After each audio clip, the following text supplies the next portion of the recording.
Welcome, welcome, welcome, Miniature Mouse, to the Armchair Expert Best of 2019 show. Yes, and we should say our Best of Year 1 was in February because that was our anniversary. Oh, okay. But now we're making it just a yearly, regular calendar year Best of. Okay, so not the fiscal calendar or the school calendar. Exactly. Okay, so what does that mean? There'll be some Best of that were already on the Best of? I don't think so, but all of them are from 2019.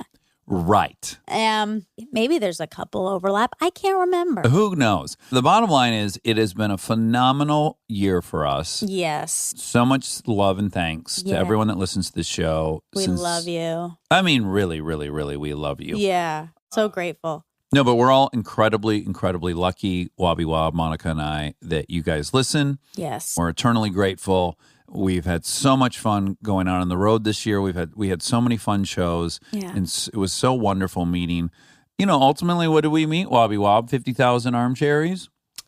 More than, yeah, about that. Somewhere in that range. Wow. Just most beautiful group of people. We feel so grateful and honored that you guys like what we're talking about and relate to it. And it makes us feel more connected and less alone to have you guys enjoying the same stuff we are. And we hope you love 2019, and we hope that you'll stick around for 2020. Yeah. Monica, any dream guests for 2020? Next year, Mindy Kaling should come on. Donald Glover should come on. Yep.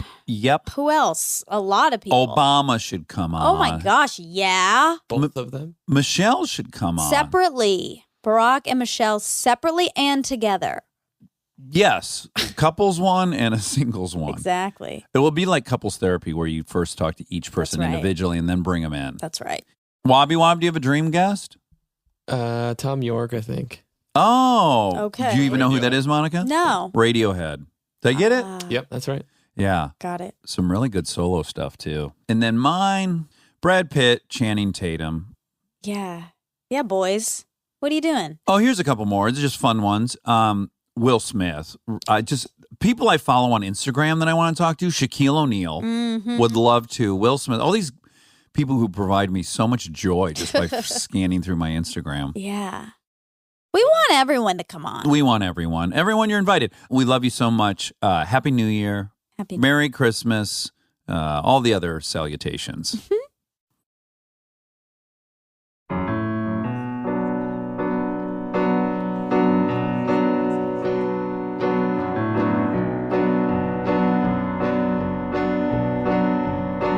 He's an armchair expert.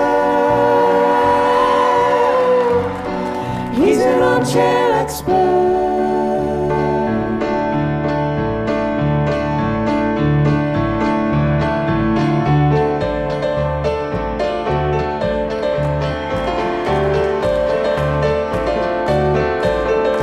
He's an armchair expert. He's an armchair expert. One of my favorite chapters of yours is on dyslexia because I am dyslexic. I had grown up with the knowledge that, oh yeah, you're twice as likely to go to jail if you're, or be imprisoned if you're dyslexic. And then you revealed you're also twice as likely to be a CEO. And did I get it roughly right? It's not those numbers.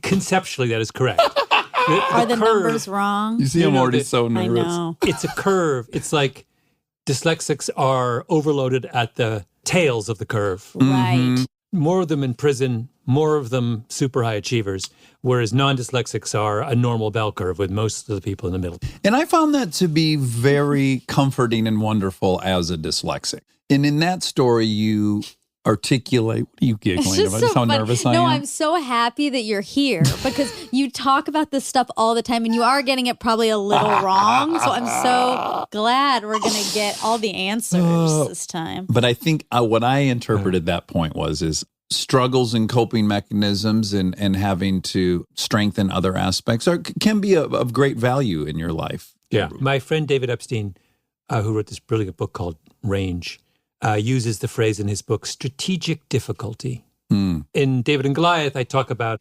desirable difficulty. And they're both these similar notions of if it's too hard, it's a problem. If you have too many problems, you can't get ahead. And if you have no problems, it's a problem. Yeah. Right? What you want is something that in the course of being challenged the right amount, you're forced to be resourceful. You will learn things in a more profound way. You will investigate your own strengths and weaknesses more aggressively. There's all kinds of good things that happen from.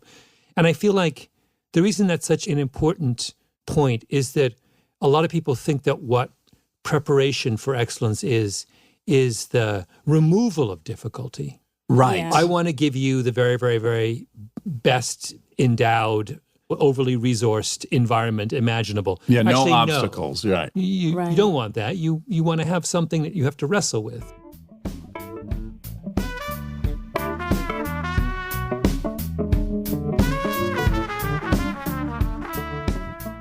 And I was like, I don't ever want to be dishonest or cheat or lie. You know what I mean? Like I want to be, and I wanted to be independent. So I never had to rely on a man because that was my father and that was what men looked like. And the other issue was that my brother died when he was 9 and swore to me, like on our last night, that he was coming back, and he's like, I will never leave you with these crazy people, referring to my parents. Yeah. He was the oldest and I was the youngest, so we were bookends. And there's 6 of you? Yeah. And so he was like my first crush. And Monica, he went hiking in the Grand Tetons in Jackson Hole, right? Yeah. And then he fell off a cliff. Oh my God. That was pretty brutal. And until I met this psychiatrist who I actually interviewed on my Netflix show for an episode on like early education and adolescent brain development, he explained to me that like, when something like that happens when you're 9 years old, you get stuck, you're stunted from that age because you have to wrap yourself up so you don't feel the pain. My father fell apart. My mother fell apart. Everyone just retreated into their own corners.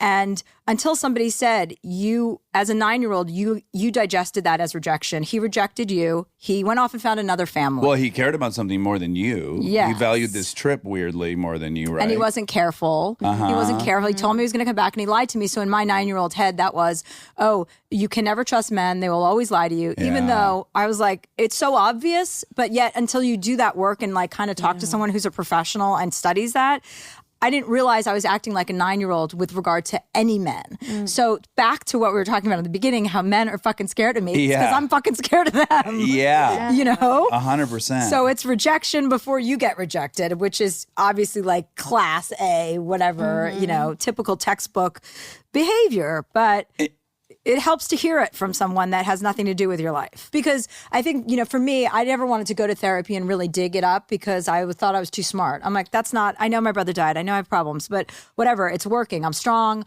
I've got my shit together. I've got a career. I've got everything I wanted in my life, my friends, my family, blah, blah, blah. To hit 40 and all of a sudden go, what the fuck is going on? Why am I acting like this? But it was so worthwhile to like actually have a professional that you're paying. You know what I mean? Because I like that exchange. I don't want to burden people with my problems. I want somebody to get money for it. 100%.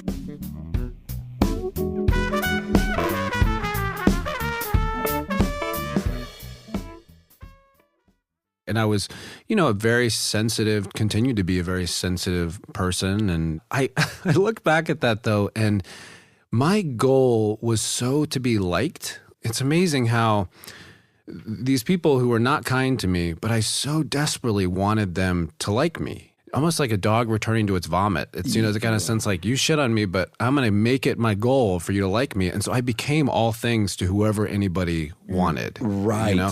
It's amazing how like, I even told this one girl, this is so awful, but she had this tragic thing. Someone died very close to her. And this is when I was new to the school. I wanted so bad for her to like me. I told her my sister had died. Oh, wow. Okay. Oh, boy. That's really relating. And by the way, she could care less. But I had to live for the rest of my Tallahassee experience with her thinking I had a dead sister. Perpetuating this. Yeah. Wow, and it's like, it just like the depth of that brokenness of wanting her, this popular girl, to like me, and her having this, how unbelievably selfish and narcissistic that is to do that to somebody, but just coming from a place of like me, please. If you like me, then they'll like me. It'll be a domino effect. It'll be a domino effect.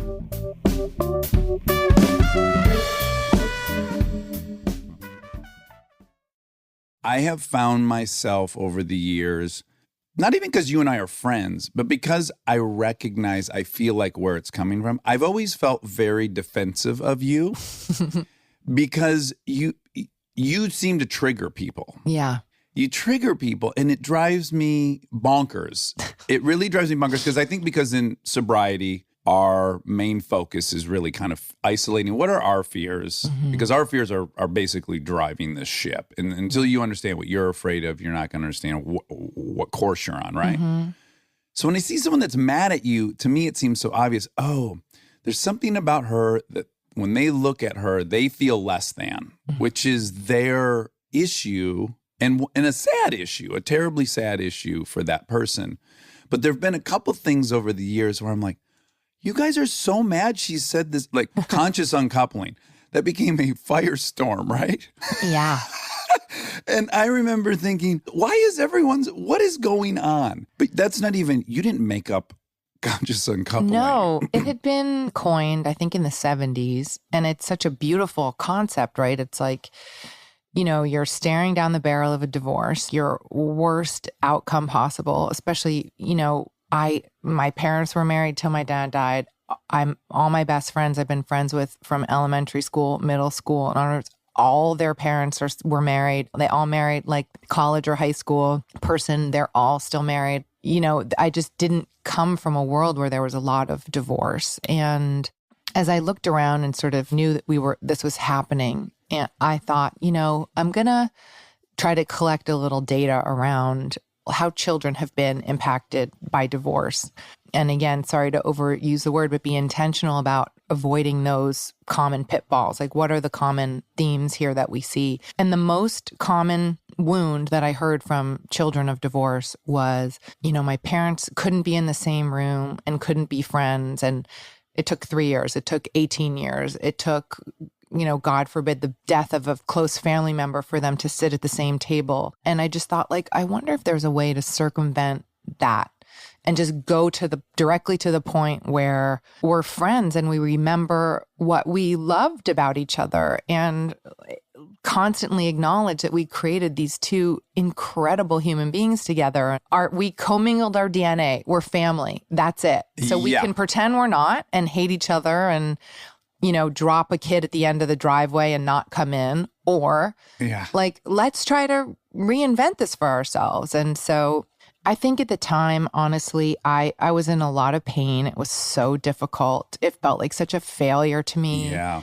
And it was so hard, and I was so worried about my kids. So then there was this whole other layer of the world turning on us about saying, essentially, we just want to be nice to each other and try to stay a family. We're going to try to do this without a ton of wreckage. No wreckage. And it was brutal because I already felt like I had no skin on, Yeah. But as happens to me in my life, and by pattern recognition, I can see that I think the whole point of being here is to try to optimize yourself as much as possible. Be as accountable for your shit as possible. Stretch yourself, grow. Yeah.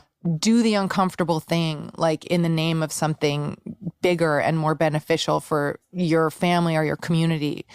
And sometimes I've said things and it's been too early in the culture or whatever. Right, you were a little ahead of the curve, yeah. And that's okay. Of course, sometimes I've gotten my feelings hurt, but then I always think, I really feel like I do things from a place of being in integrity. Not that I don't make mistakes, but I try to align my words and my actions as closely as possible. Yeah. But I think at the end of the day, when you really believe in what you're doing, it doesn't resonate in a way that breaks you apart, because you believe in what you're doing.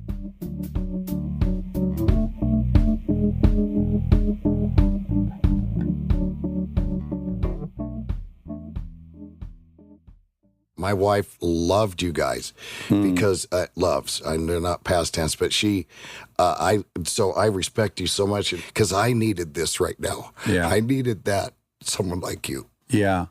We share this in common that my identity is very much her and I, especially publicly. Right. And your identity is very much you and Beth. Oh, yeah.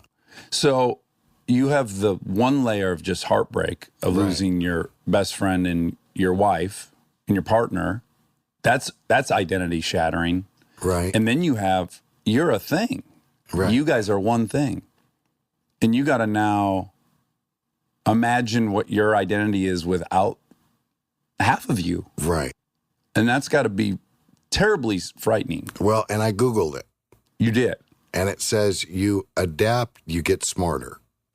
She used to tease me. You stole me from the cradle from 18 years old. I had her till she's 51. Yeah. I don't. It's all those little I don't tiny have to order shit at a restaurant. Yeah. Because I'm like, I'm not old, but I want to turn on my cell phone and everybody's going to look at me, especially the girls, go, fucking dog's getting older, look, he's blind. Or he wants to be seen, that's why he's got a light on. You know how we get there, yeah. you know? Yeah. And I don't know. And then I'm afraid to say to Jillian, what are you eating? So what I've been doing is listening to my brother David or someone at the table. What do you want, Doc? I go, you go first. And then I'm like, fuck, I'm so lost. Yeah. But I'm getting better. But it's like I depended on her for so much. Yeah. That you're probably not even fully aware of it until it's gone, like you're saying, right? No, it's you're just not. probably And just when you're around people, especially like you're strong.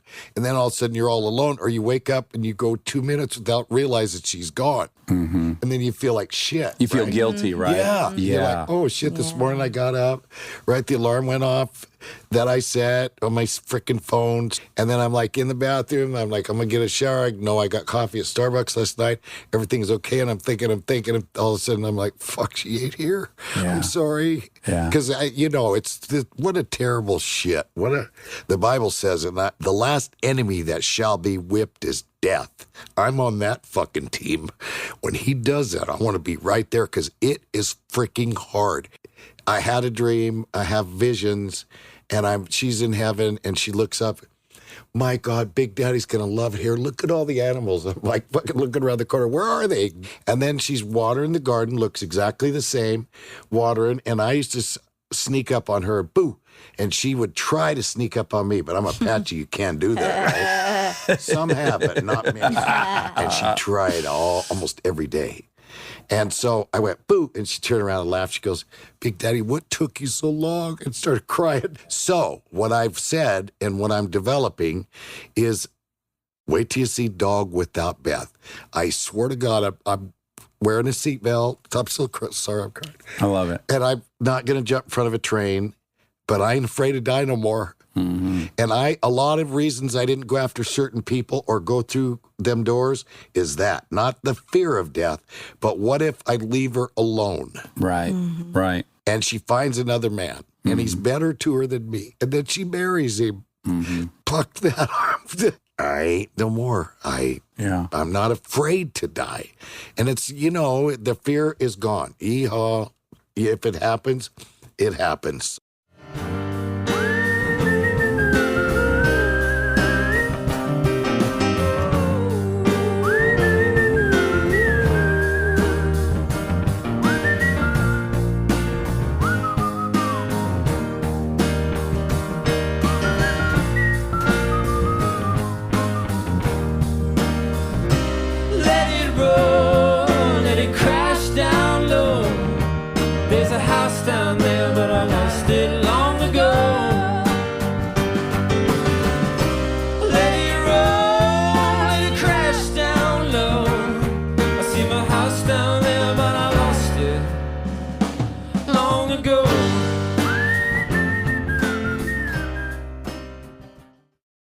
The work you're doing that brought you to my attention is very tasty. So I want to say right now kind of what your work is, and then I want to go back and figure out how we got there. What I mentioned in my TED Talk was that in my role in my clinical practice, when I started this clinic in this neighborhood in San Francisco, what I quickly discovered was that there was an exposure that dramatically increased my patients' risk of long-term health problems. And that we're talking about in very high doses, right? We're talking about triple the risk of heart disease, triple the risk of lung cancer, and a 20-year difference in life expectancy. Yeah. And so if this were some packaging chemical or some, BPA or exactly. yeah, it would be like pulled off the shelves in a minute. Like, and by the way, it's not only harmful, but it's something that 2/3 of our population is exposed to. But it turns out that it's not packaging chemical, it's childhood adversity. Which we would, in general, the layperson would just say trauma. Yeah, is that what we're kind of talking about? Trauma? That's right. Part of the reason why I use the word adversity rather than trauma is because I think that for a lot of people, it's so common that they almost kind of don't think about it as trauma. Right. So first, let me say that this research, the science of this, came from a huge study from the CDC, right? We trust them. And yes, and Kaiser Permanente. These are like big, well-respected healthcare institutions. And they did this study in 17,500 people. And they asked them about 10 categories of childhood adversity. And these include physical, emotional, or sexual abuse, physical or emotional neglect, or growing up in a household where a parent was mentally ill, substance dependent, incarcerated, where there was parental separation or divorce, or domestic violence. Girl, I got like 7 of those. You just click through those. I don't think I have any. God bless you. I know. It's That's just why you drink so readily and with ease. With ease and without any pathology. Yeah, it's true. I mean, that's really what's going on here. Yeah. Wow. And so, and that is referred to as ACE. Am I right? ACEs, yeah, adverse childhood experiences. ACEs.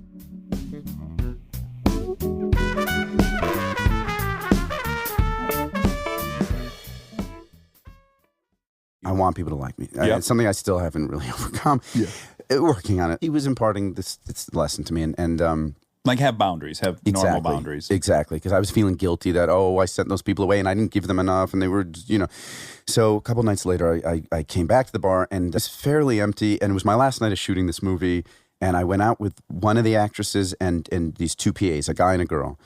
And of course, I go to the bar, get my 2 shots, and these guys sidle up next to me. I just remember the feeling of, this sounds so new agey, but they had this weird energy, the dark energy. And they said, what happened to you the other night, Mr. Big Shot? And I said, what do you mean? You guys were moved into some like fancy area? Like, this is our fucking bar, bro. And I said, of course I'm so, and they played right into my vulnerability, which was, I'm just like you. I grew up in a town like this.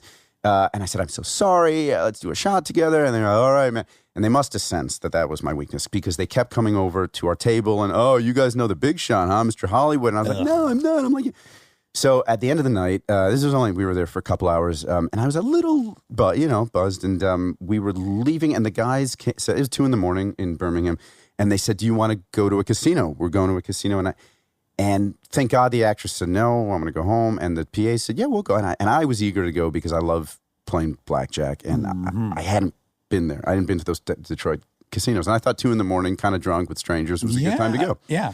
So I'm headed to the PA's car, and they said, I'll call them townies for the sake of the story. Sure. I hope that's not pejorative. No, that's great. The townies said, why don't we all take the same car? PA's were like, no. I said, yeah. And they said, what, you think we're going to do something to the Hollywood guy? And I said, yeah, guys, come on, we're all going in the same car.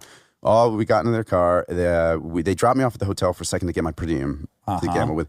Got back in. We're heading to the casino. They said, we're going to really quick. When you're in your room, is any part of you going, no? Nope. Okay. Great. Nope. Which is crazy. Okay. No. Good question. No, I'm like, where's my money? These guys are waiting for me. I don't want them to think I'm a, Hollywood diva. Hot shot Hollywood diva. Keeping them waiting. Yeah. So I run out to the car. I got my money, and they stop at their condo. They said, we're going to make a stop. I forget why. And as we were going in, I remember they made a big deal about take your shoes off, going quiet. They had a roommate that was sleeping. Took my shoes off. They took out a bong and they passed it to me. They lit it, and I said, "Oh no, I'm okay. I want to have my wits about me because I play blackjack." And they said, "Are you fucking kidding, bro? And then now you're not going to smoke with us, bro? Come on." So there I go. Everything's like a huge test. Yeah. You're failing a test. Yep. Yeah. Yep. And I knew you were a piece of shit. Yeah. Confirmed. Yeah, confirmed. Yeah. So of course I smell. I take a big hit of this, and the second it hits my mouth, I know the taste was kind of chemically, kind of clear tasting is the best way I can describe it. And it ripped this crazy hit, and my mind. I just remember the feeling of like immediately losing control of my body. Not to the point where I shit my pants, but like I wish. I wish. I know. Maybe I did. We can add it. You just say that you did. Yeah, so I shit my pants. So great. step one, shit my pants. You can fact check that. Yeah. You'll find out I did shit my pants. But I could. My mind wasn't working. It was the strangest thing. You think it was angel dust? Well, I've since told this story to people there's one guy in particular in private security, and he thought it was PCP. Yeah, that's. Was that the same thing? Yeah, okay. yeah. And yeah, so I'm panicking, and but the PAs didn't smoke weed. The girl did. Okay. And she, like this. Oh, boy. It looks like a demented, like some cartoon character, like a Tasmanian, like Ren and Stimpy, kind of like frighteningly over the top. And I'm not thinking to myself, do I look like this? Right. Because I feel like that. Yeah. And the guy didn't. He hadn't been drinking was he saying much. Then I passed the bong back to the two townies, and they were studying me, kind of like, and looking at each other like conspiratorially, like, is it working, kind of thing. And I said, are you going to smoke? But it probably came out like, is somebody get a straight? And they said, no, bro, we're straight. Are you cool? Is everything okay? That kind of thing. Frightening. And you're probably having a hard time navigating what's now paranoia and what's really happening. Totally. Yeah. Oh, crap. Because your spidey senses are going bonkers now that they gave you something that they're not doing. Yes. But you're also going, fuck, but maybe I'm being paranoid. There's a part of me that is. I'm like hoping. Yeah. That's the drug. Yeah. That's just the drug. Yeah. Then they say, and it keeps getting worse. Then they say, oh, let's go get Sean. Let's go wake up Sean. I said, no. I said, the roommate, don't get him. I thought you were sleeping. Don't get. One of them stood up to go get the roommate, and I stood up, and the remaining townie started doing these karate kicks at my face. Like, it was like in Boogie Nights, where that crystal meth scene where and he was saying things like, whoa, bro, sit down, calm down. Karate kicks at my face. And the roommate came out fully dressed, wasn't sleeping. Oh, boy. And he said, I'll never forget, he said, oh, yeah, you're right, that is the guy. Let me go get my camera. Oh, yeah. This is a horror story, by the way. Yeah, Did I not tell you this? I didn't know. I'm going to have nightmares. Yeah. We're not even to the punchline. Yeah, it's a punchline. So now I'm fully panicking. And this is before everyone had cameras with them, mercifully. This is like 13 years ago. This is 2007. Okay. It was 2 days before 12 years ago. July 2nd. Not that I remember. Aaron Weekly's birthday. Okay. Oh, really? Yeah, and he was there. He could have rescued you. Oh my God. Yeah. And he would have loved to have, too. He would have needed him. He would have come in like a whirling dervish. We could have had a threesome after. Yes. So I convinced them, the two, to drive me back. And they were guilting me the whole time, and saying things like, what about you can't handle your weed, bro? What about that movie you did, Strange Wilderness? They kept mentioning this movie, Strange Wilderness. And we get in the car. I'm in the back seat with the two PAs, the girls next to me. So the two guys are driving, they're in front, and they were kind of whispering back and forth, and they're texting somebody. And they're saying things like, I think, I could hear snippets like, okay, we're coming over, we got it. And they would lean back to me and say, "It's all right, bro. We're gonna make one more stop, and that'll be it. Okay, okay, Justin." And they started saying like, "Okay, Strange Wilderness." Yeah, they started saying like, "How about we make another movie? You want to be in a movie for TMZ or YouTube?" Oh my God. Yeah, and I'm panicking, and the girl, it senses that I'm panicking. It was probably clearly like I'm freaking out. And I remember this is the worst part. She leaned forward to them and said, I could hear everything. What are you guys doing? He's freaking out. Don't do this to him. Why are you doing this? And they said, shut the fuck up. We know what we're doing. We're doing this thing. We got it under control. And she leaned back to me and she goes, it's okay, Justin. They said they were going to take you home. Everything's going to be fine, And now she's the girl, as is the silent other PA, who they're in the kidnapping movie. They're the ones who are like, guys, we're not really doing this, are we? Come on. Right. Because they were locals. I didn't really know that. I've been working with them for 2 weeks and I liked them, but I didn't really know them. And so now I think I'm going to die. I mean, that's where I went. And they started saying, how much money did you take out for the casino? How much money you got on you? Oh. So I'm like, oh, fuck. And I almost thought, I thought about giving them the money. But this was also my body at this point. The idea of taking out my phone and dialing numbers is an impossible feat. Yeah. So I'm just like, I don't know what to do. So I started like freaking out, punching the seat in front of me. And the worst part was they tried to mollify me. They were like, okay, Justin, calm down. We're going to take you back. It's going to be okay. And sure enough, and I knew the town well enough to know they had been going in the wrong direction. And then they reversed course and they started going back to the Townsend Suites, back to my hotel. And I was somewhat relieved. And I remember thinking, okay, thank God. They were fucking with me. They just wanted to see me scared or whatever. And so they started going up to the hotel. They slowed down. And I'm thinking, here we go. And they kept going. Yeah. And I said, what are you doing? It was back there. It's okay. We're just going to make one more stop. There was that. They wanted me calm. And that was the scariest part. Yeah. So then I saw a red light coming up, and there was no one. It's 3 a.m. Yeah. There's no one on the road. So I'm coming up to this red light, and I think, okay, I'm going to get out, and I'll just run to the whatever. And they go right through the red light. Oh, they blew the red Blew light. the red lights, stop signs. They turned the corner, and they're going about 35 miles. I open the door, and I jump out. Of a fucking movie car like The Fall Guy. Oh my God. Yeah. Colt Seavers. Yes, yeah. But, and I'd seen it on TV and in the movies and all. You just roll, You right? roll. You don't land on your feet unless you're Spider-Man. Yeah. So I rolled, and of course I rolled under the car, and they ran over my leg. Totally over my leg. And then I roll more. And I just remember, it should have been, what the fuck? But I just remember thinking, it was one of the happiest moments of my life. I remember right after I got run over, I stood up and my leg was like, it just bent, twisted.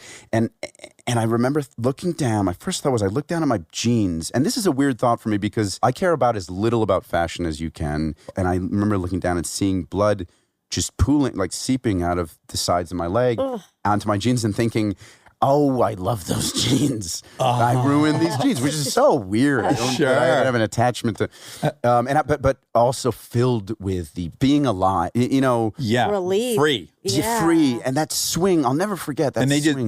they just kept fucking motoring, right? Well, they don't want to deal with having run you over. Well, I don't know that at this point, and I had seen a car coming, headlights coming, and I'm hobbling toward it, flag it down, and weirdly it was a cab.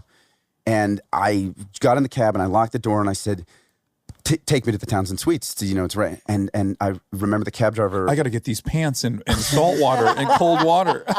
I got to save my jeans. And the guy was like, what is going on? And I'm not being racist. He had an accent, sure. I remember. But what is happening? Get out of my cab. He didn't want me in there. And I must have had the craziest energy, Sure. PCP, broken leg. Oh my God. I've been captive. Just kidnapped. You're like the woman leaving a room with your child. Yes. Oh my God. Yeah, and then the PAs came up. He wasn't moving, and the PAs came up, and I'm panicking. I'm thinking, what if they come after me now? And they did. The 2 PAs came up and started banging on the window.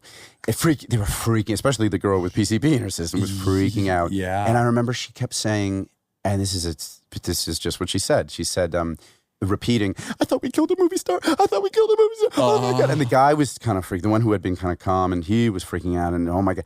And now I'm picturing like the driver telling this story, like his point of view. Oh, I would love to buddies. hear the sober person. Yeah. This little shit. Yeah, like literally, it could have been like, so these dudes want to stop and get coney dogs, and fucking Justin jumps out of the car. I like that. Oh, those guys. Yeah, no. I was thinking about the cab driver. Oh, I'm talking about the sober PA. Oh, totally. Who's probably totally. like, these dudes want to stop and get a couple chili dogs on the way downtown, and fucking long bolts out of the moving car. Yeah, everything was innocent. It could have been. They're like, how much money? You got enough money for a dog? Yeah, they're worried about you. Like, Yes. do you need money for a camp? Do you want us to spot you for black?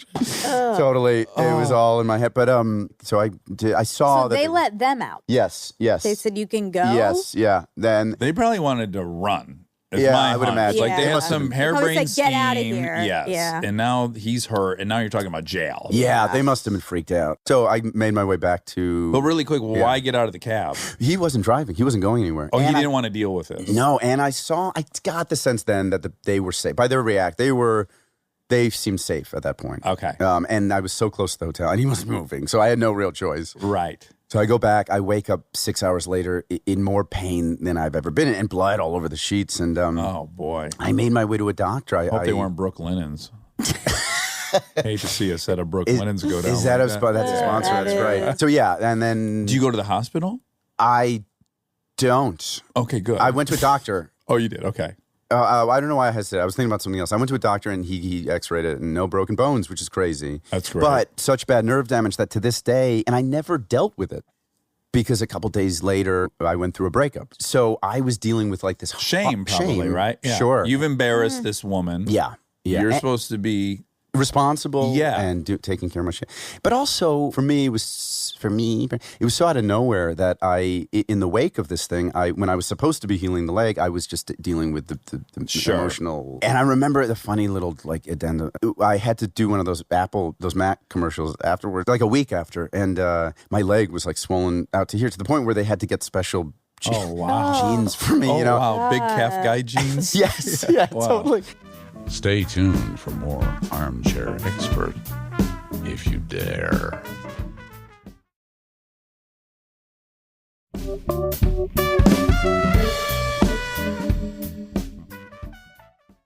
I mean, I suppose there's some, and you have a master's in psychology, maybe you could help me.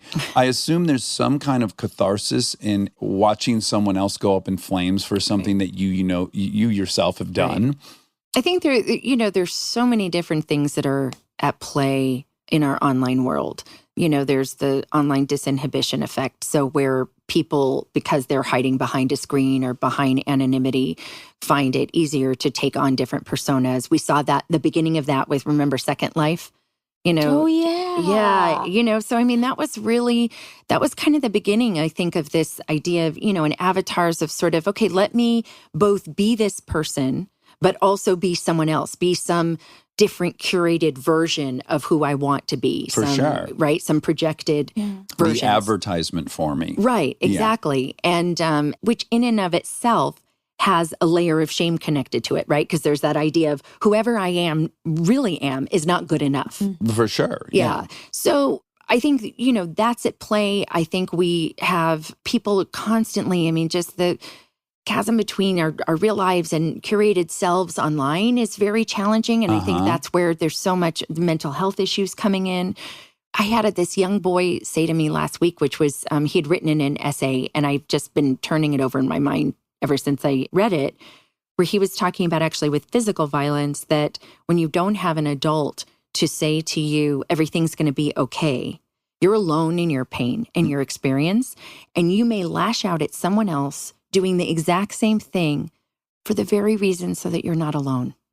Oh, sure. And which was amazing to me. Like, I had never really thought about it from that way. I mean, I believed, okay, hurt people.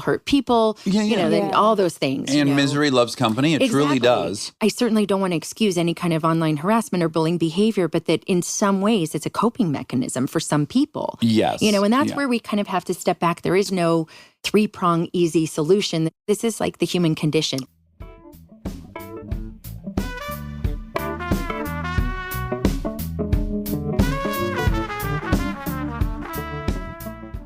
You don't need to never have meat again, but we also need to stop having like a massive brick of meat at the center of every single plate that we ever put in front of us. Yeah. We don't need to stop flying, but we do need to like change how we fly. I had this really, really moving experience that happened about 2 weeks ago. I was in Brussels. I was giving a reading from this book. And at the end, there was a signing, and a couple came up to me. They opened to the page where I normally sign, the title page, and it was filled with their handwriting. And it's like, what's this? And they said, well, we're getting married in a couple months. And we decided tonight that we need to have some kind of plan, because if we don't have a plan, we're just going to like keep doing what we've always done. Because that's what people do. Mm-hmm. Like you do today what you did yesterday, more or less. And their plan was eat vegetarian unless served meat at a friend's house, eat vegan 2 days a week, have no more than 2 kids, and drive no more than 1,500 kilometers a year. This was in Europe. And then instead of just having me sign it, they'd written a line that said witness. And they wanted me to sign it. Oh, that's cool. And I found it really charming, and it was fun to get an insight into who they are. Feels very European too in some way. European. Yeah. And then I realized, holy shit, like I was the guy on the stage. I'm the guy signing the book, and I don't have a plan. And I went home to my hotel that night. I took a piece of hotel stationery and wrote out a plan, because I realized I'm that schmuck who says, yeah, I'm going to try to fly less, which means nothing. Like if you say that, you just live like you live before. Like, I'm going to try to drive less. It means nothing. Nothing. It's empty. And worse than empty, it's like pure narcissism.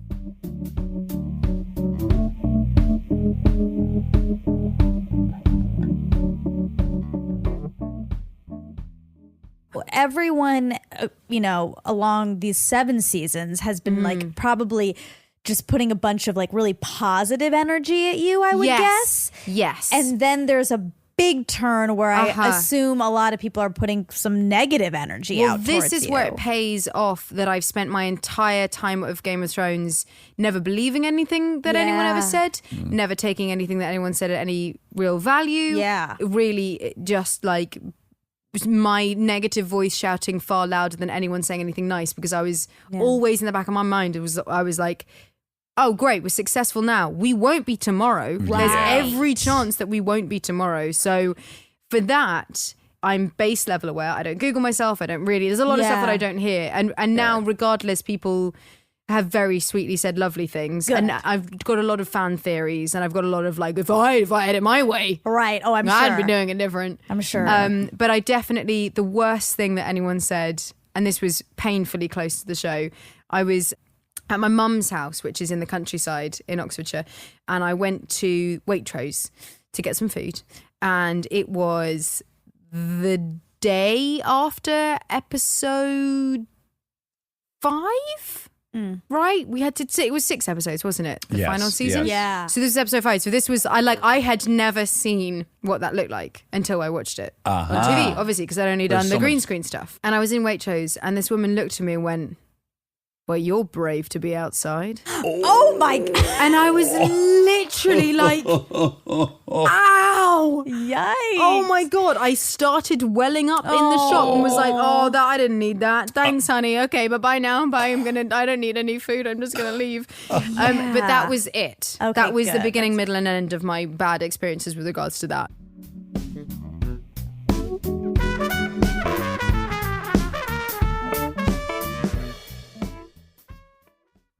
The earliest thing I remember in my life, the earliest, like I'm talking about the most vivid memory earlier on in my life was when my mom got robbed in New York in my pop's apartment. And I was there. I was 3 years old. And I was there. The guy came. He didn't like, let the money, where the money get to? He walked in and he showed the gun. Probably I didn't know what it was probably.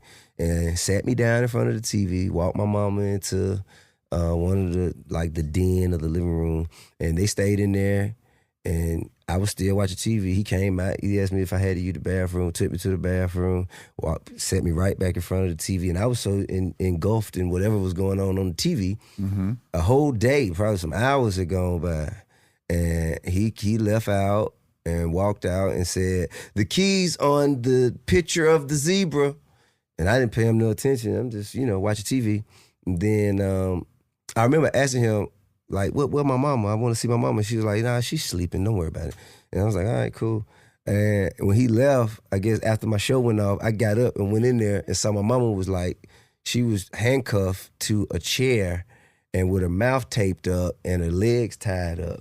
And so I go up there and I pull the tape off her mouth, and I remember, this is vividly I remember. I say, "Mama, why he tape your mouth up? He think you talk too much?" Oh, man. And she said, "Shut up. Help me get in here." So she leaned over, like, imagine you with that chair, but on your back. Like if you're bound to that chair on your back, scrunched over, walking into the living room where I was watching TV.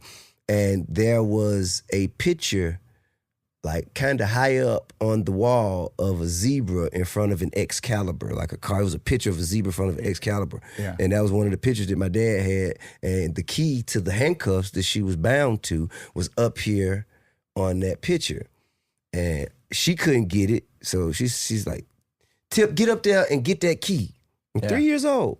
So I had to climb. So imagine I had to climb, a 3-year-old climbing on this chair that you're sitting on, up to like the head part and reaching up to this TV kinda and grabbing a key and bringing it back to her, helping her undo herself. That's 3 years old. Now, I have a hunch you filed that in like, oh yeah, and that's the building blocks that made all this thing happen. You recognize that's a fucking incredibly traumatic experience. I wasn't scared. I didn't never feel like I was this ever is in bullshit. danger. This is bullshit. I never felt like I was in danger. Traumatic experiences to me is holding my best friend in my arms as he died because we was just in a shootout. He got hit and they still coming back, shooting back and forth. You know what I'm saying? Like, that's a traumatic experience to me. Yes, but I carried that trauma, and I recognize that I carry that trauma. But let me tell you something. You're carrying the 3-year-old trauma. The reason you fucking remember it so vividly isn't because you were unaffected by it. other shit happened that you weren't affected by. You don't remember it. That right there's clue number one that it was fucking traumatic. Okay. That I can trauma attest to that. built you to be in the next situation where you're holding your friend. Because that's the fucking level. It's like I try to explain to people coming off coke for years. It's like I set 10 at a really high level. Right. So it took me probably 5 years before I could experience 9 by doing something joyful and lovely. Because I set it, I pinned it. Right. And when you fucking take duct tape off mom's face at 3 years old, I'm sorry, whether you think so or not. I mean, that says. How about this? It's a trauma I haven't recognized. Yeah. I've recognized others, but it's a trauma that I haven't recognized. Yes, but because I'll tell you something. You just go, oh, that's life. Like, oh, here's life on planet Earth. When I'm 3, people come in the house, they tie up mom. So this is life. You're not going, oh, poor me. I wasn't going, poor me. I was like, oh, wow. In life, dudes are fucking dangerous and they hit your mom and it's scary. Right. And just that's life on planet Earth. But that isn't life on planet Earth. That is like that's not it. That's not it. Your kid seen you beat up your wife? But I feel like absolutely not. But I feel like they are a product of the exception, not the rule. No, see, this is where I'm telling you. I bet you if we did I bet if we did a poll, we know the numbers. Let's hear them. We talk about it all the time. I want to hear it. 50% of all boys will be physically abused. Okay. All right, so that's half. Right. So in that way, it's either or. You can say it is or it isn't. I haven't experienced or have I witnessed in my family the experience of any sexual inappropriate behavior from adults to children. Or I had early sexual experiences that didn't involve like grown people. It was me and other kids like doing shit we weren't supposed to be doing. Sure. But I don't see that. But that's not a problem. No. Then but it is a problem. No. Well, that kind of led to my insatiable appetite today. That's also a level of some kind of a seed being planted in a certain level of trauma. Well, so I'm the same, but I was molested. So in my worldview, like your worldview, where everyone their mom gets duct taped at 3 years old, in my worldview, everyone's been molested. I'm like, yeah, that's standard operating procedure here on planet Earth. I can dig that. But I now recognize that is not fucking standard operating procedure. That is anything but. That needs to be avoided. That is a pattern that needs to stop. I mean, it does need to be avoided and it does need to stop. But I feel like if you look at the barometer at that moment in time, 1983. Okay? And you do a census of 1983, how much of this activity was being done in America. It far exceeds 50%, I'm sure. I don't think so. I do. I beg to differ. Yeah, but is it occur to you like right now today? I know it isn't like that because we've learned more. Our experiences and evolution as human beings have led us into a better civilization. Let's call it. Yeah. You know what I'm saying? But at that time, all I'm saying is that was a different time, and the barometer of right and wrong was fucking broken. I accept that. I accept that the line on the graph is going like this in the positive. I accept that. Mm-hmm. But also, you were in a percentage of people who experience a lot of trauma. Okay. That's just a fact. I'll agree with that. I can agree with that. And I think we now know that people who have trauma have some pretty predictable shit. Hurt people hurt people.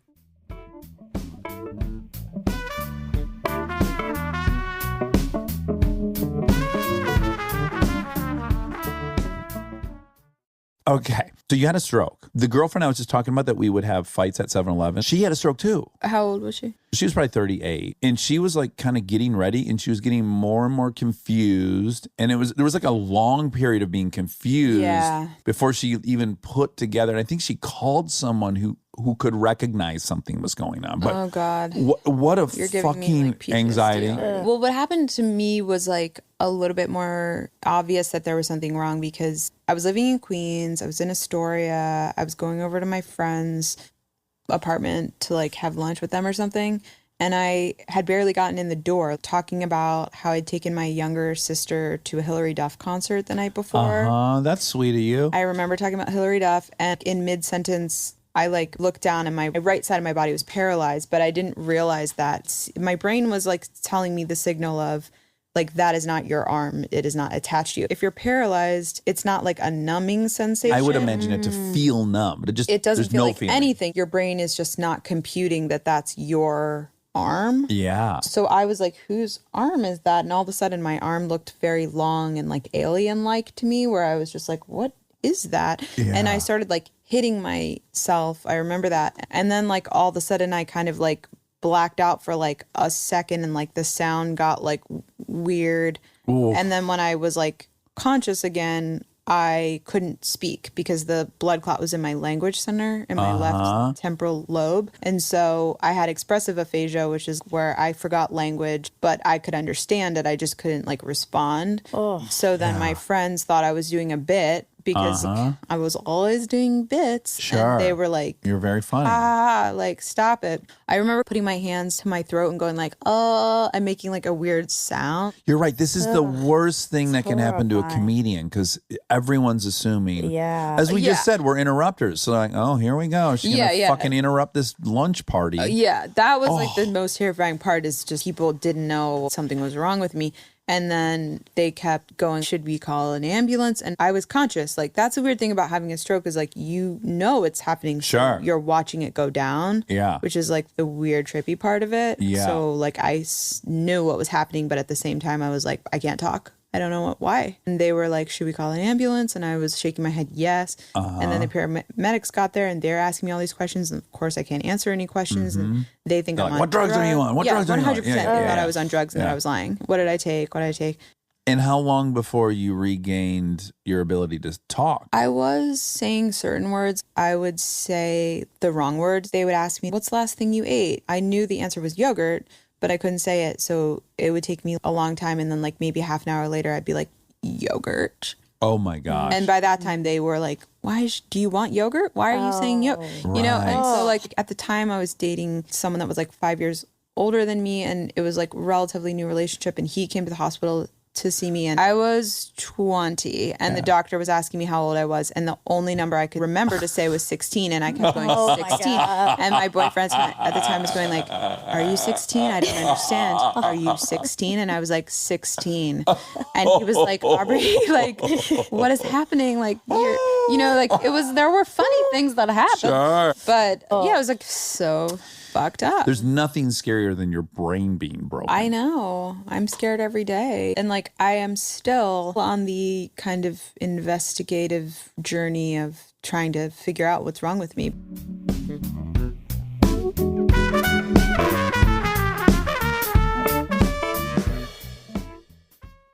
Should I tell people what happened last week? No. With what? To me. With your ailment? Yeah. Oh, God, yes. Should Absolutely. I? It's yeah. so embarrassing. Oh, I think it's adorable. Okay. So last week I had a horrible incident that caused me to feel like I had a brain tumor. And I still might have. Okay. You wake up in the I morning. wake up in the middle of the night-ish. And I had felt some wetness near my underpants area. Okay, sure. And then I thought maybe I just had a really intense night sweat. Sometimes I get those. You didn't at any point think, oh, I started my period in the middle of the night. No. Okay. I'm very regimented on my period. Right. Okay.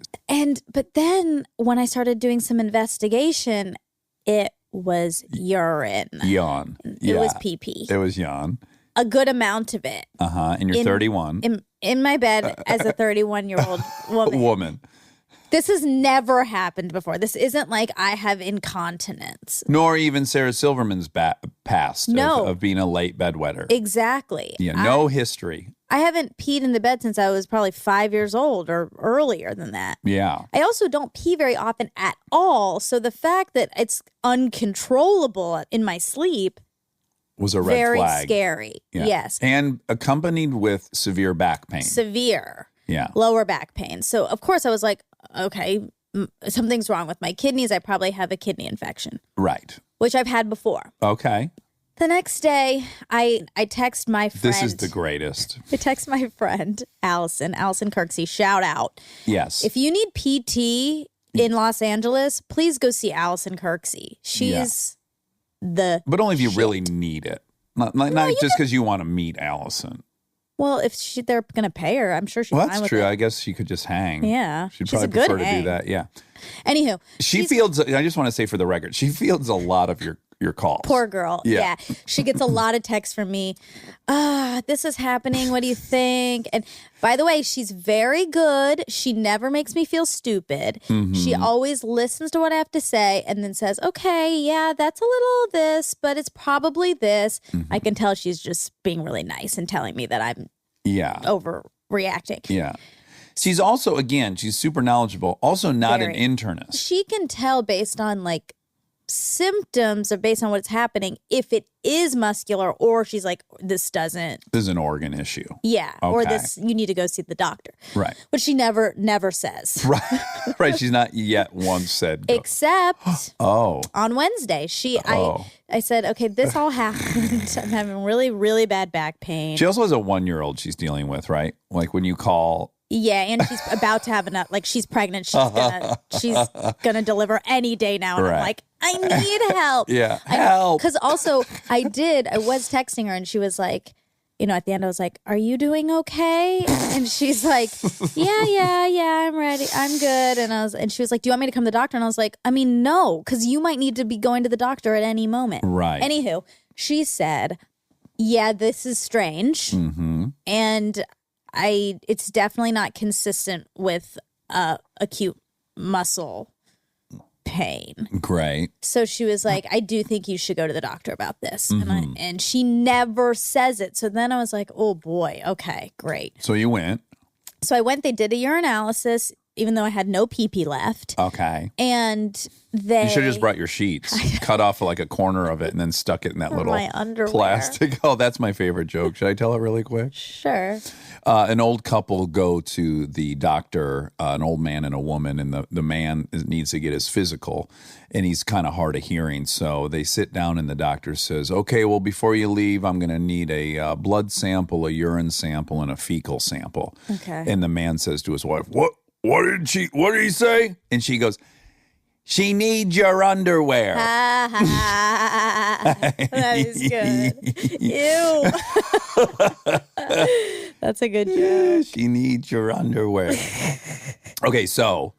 Anyway, so then I went to the doctor. They did urinalysis. There was nothing wrong with my kidneys. They draw any blood? No. Okay. And they didn't check my brain. Okay. And I also had a big abscess on my foot. And Well, hold on. no, I did. You stubbed your top of your foot. No. It I didn't was- stub it. I would have remembered stubbing it. It appeared out of nowhere. It's clearly a scrape. You scraped it on something. Listen, it was very deep. Okay. So I have a big abscess. An abscess, yeah. On my foot, and I had 2 bruises on my head. Right. And it's weird. Yeah. You're not taking Ambien or anything at night. No. Okay. So you're not walking around and banging into shit. That and just I forgetting know of. That you know of. Yeah. I think you fell out of bed. Really? Mm-hmm, like a baby. Oh. And you hit your head. And then when you got up, you scraped your foot on the bottom of your bed. And then you got back in bed and you were confused and thought you had made it to the bathroom. And then you just squirted. And then that's everything. What about no, the no back? brain tumor. What about the back pain? Totally, what are the extraneous information, like on a SAT test? You just throw that right out. What? Unrelated, uncorrelated. Unrelated, middle of the night, Yep. throwing out your back. Yep. Okay. Yeah. All right. Or maybe sustained during this fall. Okay. When you were half asleep. I But think I would anyways- have probably woken up by the crashing onto the ground. Right. But you went straight to brain tumor or yeah. aneurysm. I do want to delineate a little difference between your and my hypochondria, Okay. which is I have these thoughts and then I just never go to the doctor. I know, but I was in pain. Oh yeah. So I'm I just had saying to. you're more prone to go investigate, whereas Yeah. I whip up some crazy theory, and then 2 weeks later I've just forgotten about it, and I'm feeling Right. normal. I guess that's true. Yeah. I mean, if there's physical symptoms that need addressing, yes, I'll go to the doctor. But I didn't go to the neurologist like I wanted Right. to. Okay. It was rough. And anyway, that led us to have a conversation about wearing adult diapers. Oh, right. So I'm leaning towards this. So I wake up in the middle of the night to pee, minimally once, always. That's guaranteed. I'm gonna sometimes twice a night, and on a bad night, 3 times a night. Yeah, and I have that's a a very hard time falling back asleep. It Yes. takes me 15 to 30 minutes each time. So I'm losing an hour and a half on a bad night of sleep. And it's only going to get worse. I have older friends, and for males, it just gets worse and worse and worse. And in this group, we were talking about it. All the males there were experiencing nighttime peeing Yes. that were over 35. Yes. So my thought was, why don't I just start wearing Depends undergarments and training my body to pee at night, which I do think will take a few weeks. I think it'll basically, I'll wake up in the middle of the night, oh, I got to pee. And I'll go, oh, I've got my diaper on. I'll just pee. And then maybe the next time I wake up, I can do it more half asleep. And then eventually I'll just train myself to pee at night in my diapers, and then I'll get way more sleep. And I was posing the question, why not do that? What's wrong with that? Right. You were opposed to it. Well, for a couple reasons. One, if then you're in a situation where you can't, your mom is calling me. That's Should I answer scary. Sure. Hello? This is Monica. Hi, Gaga.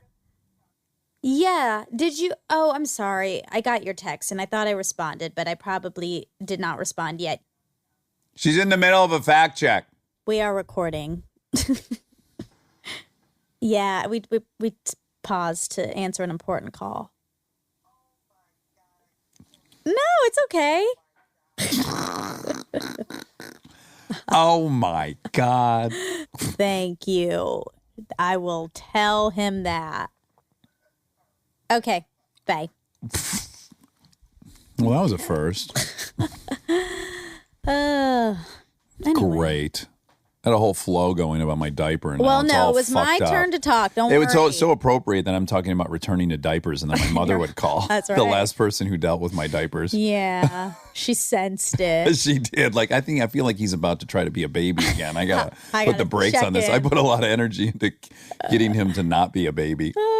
Okay, so what's your Okay, so objection? I had a couple. One, what if you're in a situation Mm-hmm. where you are in a group setting and you can't pee, but now your body's trained to pee in the middle of the night. So you're definitely peeing the bed and there's going to be a Well, stranger there. hold on. Camping. Let's say camping. Okay, so I'm camping, but I'm camping in a tent with strangers? Yeah.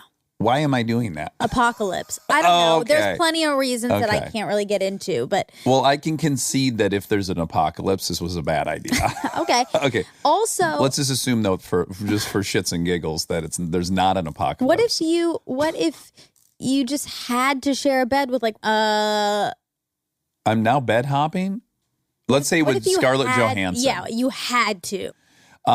So yeah, I just tell her, look, I'm older. I pee a lot in the middle of the night. It was cutting into my REM, and now I've got this solution. It's an adult diaper, and I wear it. Big whoop. Okay, so But then this led to another conversation. well, she wouldn't be able to snuggle you. Why? I'd snuggle someone with a diaper. I snuggle my children. It's They gonna have hurt her diapers. body. It's gonna hurt her skin. It's No. gonna chafe her skin, and she doesn't like it. They're not made of burlap. These are going to be a nice, Are they comfortable. gonna be Hello Bello diapers? I might have to just make an adult one. Why not? Okay, here's my other fight. There's no morals about peeing in a diaper as an adult. There is no morals. I'm talking about practicality. What Yeah. if you want to get frisky in the middle of the night? That was my other thing. And you said that No thanks. you're not interested. Not at all. And No, I'm 44. We're married. There's no way we're getting frisky in what the middle about of the night. Scarlett Johansson? This scenario. I will make an exception. I'll get frisky in the middle of the night, But and you I'll remove my diaper and I'll do it in a very sexy manner. No, she doesn't like that. No. I'll take it down like do do do do do. Ew, she's puking. Do do do do. I hope we interview her and Me we too. ask, because I got a hunch she can kink out on it. When you said So- that you would like it, right? Well, right. So that led to another conversation, because this is how it started. God bless Delta. She's 4. She's just still in a diaper at night. Lincoln was out of a diaper at 2.5 at night. Yeah. This bitch, she loves her diaper, right? Yeah. And I started thinking, I got to get her out of this diaper. And then I thought, well, what if I don't get her out of the diaper? What if she wears a diaper the rest of her life at night? Yeah. And then I just thought, what if I met a super cute girl with an amazing personality when I was in my 20s? Everything was perfect. And then and right before we went to bed, she goes, oh, by the way, I wear diapers when I go to sleep. I'd be like, this is so cute and adorable. I'm in. You're so unique and authentic. You're still wearing diapers.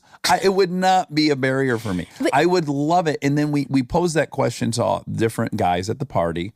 I was relieved to see that Ryan Hansen said might even like her more. Charlie a little less, but could get through it. Perfect 10 Charlie said he could manage through, but he Yes. wasn't thrilled about the idea. And Ryan and I were actually excited about the idea. Because I'm like, this person, they've really thought about the rules of life that they just got put on our shoulders. They've questioned them and they realized, no, this rule's silly that an adult can't wear a diaper at night. They also That's a critical thinking they also don't person. have enough control or commitment to bettering themselves, so that they just decided to just wear a diaper their whole life as opposed to working through an issue. Listen how That's a problem. judgment laden your comment just was, that they're failing. But they're a failure. No, I think if you have an issue, you should work through that issue. I don't think that's judgment. I think that's a good thing to want out of a partner. You want that out of all the people in your life. There's no working through for an old man peeing in the middle of the night. There's no solution. If there were talking about 20-year-old girl. Okay. 20-year-old girl should have by then tried to figure out, how do I do this? As opposed to just, who cares? I'll just not work through it. Right. Stay tuned for more Armchair Expert, if you dare.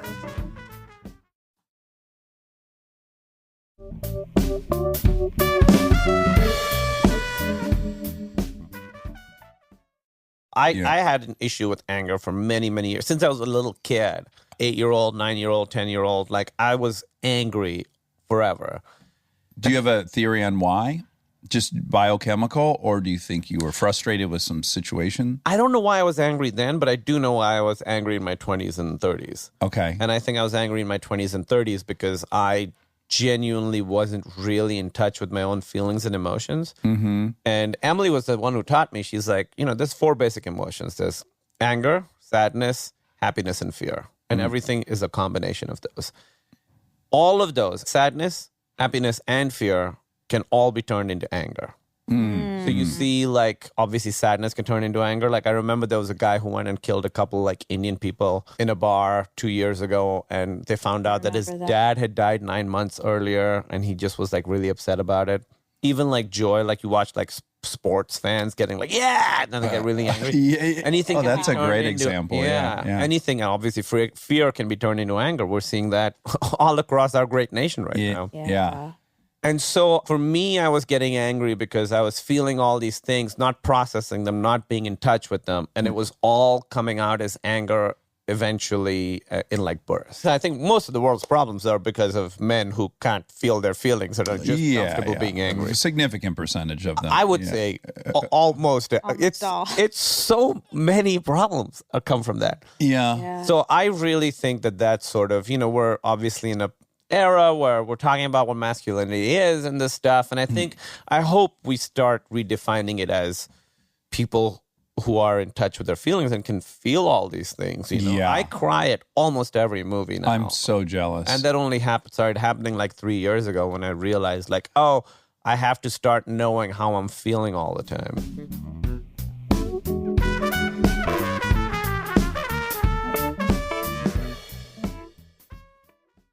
Do you have a weird journey with money? Maybe, but then I got breast cancer. Right. And what did that do? Well, everything falls off. Everything. And, talk about a lens changer. Yeah. Mm-hmm. So everything gets distilled. Well, panic, fear, true fear. Yeah. Not hereditary fear, the movie, but true fear. Right. And then everything that is precious becomes clear. And money is not in that category. Right. I mean, it's really not. Right. Except to say that you need it maybe to fight. That's my little money lecture. Did you have breast cancer in your family? Did you have any sense that this could happen to you? No. It had never been on your radar? Never. And you're having a routine mammogram or something? No, I just noticed something in my breast, a little sort of slight divot. I was like, what the hell is that? That's so weird. Uh-huh. Brad's like, you slept on it funny or something. Yeah, I guess so. That's right. Weird. And then you went and got it checked, and then And then the shit hit the fan, man. It was really fast and furious. And in fact, it was it was the weekend of the Emmys, and And it was Sunday night, and Friday I went in and they biopsied it, and my doctor said, I think you should prepare for bad news. And I was like, what? And then we had the Emmys. You have to go to all those parties. I don't remember any of it. Or I bet not. No, I was just on autopilot. And then that night we won. The show won. It was all very exciting, and I won, and, that was so exciting. And then the next morning I got the call that it was, in fact, cancer. And I will admit to you, I started howling, laughing. You did? I did. Because of the juxtaposition of the night before in the morning? Yeah. It is pretty funny. It is. It's hilarious. It is. It's like you got a trophy in one hand and a cancer diagnosis in it. Yeah. Yes, it was yes. incredible.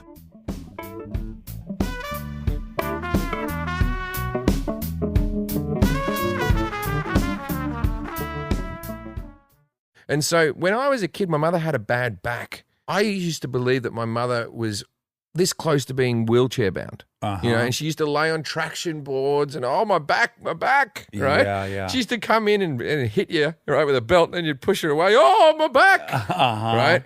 Anyway, then she got diabetes, and we never fucking heard of the back again. Okay. The back just went away because she had a new thing. She could prick herself with the needles and, the needles.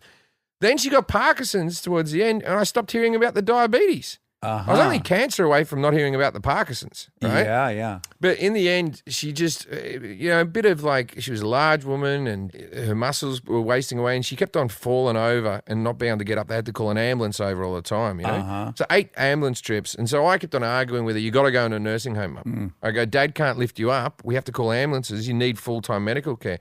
So I was paying for the nursing home. So there was an element of me and my mother arguing about, I don't want to go to one. I go, you don't really have a choice. It was that huge argument. She never wanted to go to one. For the first month, you have to share a room with the person until another room gets open. Right. And she goes, if I have to share a room with someone, I'll kill myself. And I'm like, this is why you have no friends. You go straight to, what if this is the best person you've ever met? You make a friend late in life. It could be beautiful. Yeah. Anyway, she said she wouldn't go. And then it came to the day she had to go, right? She couldn't stand up anymore. Right. And so the ambulance came to get her, to take her off to the nursing home. She goes, before I go, I need to go to the bathroom. So they help her to the bathroom.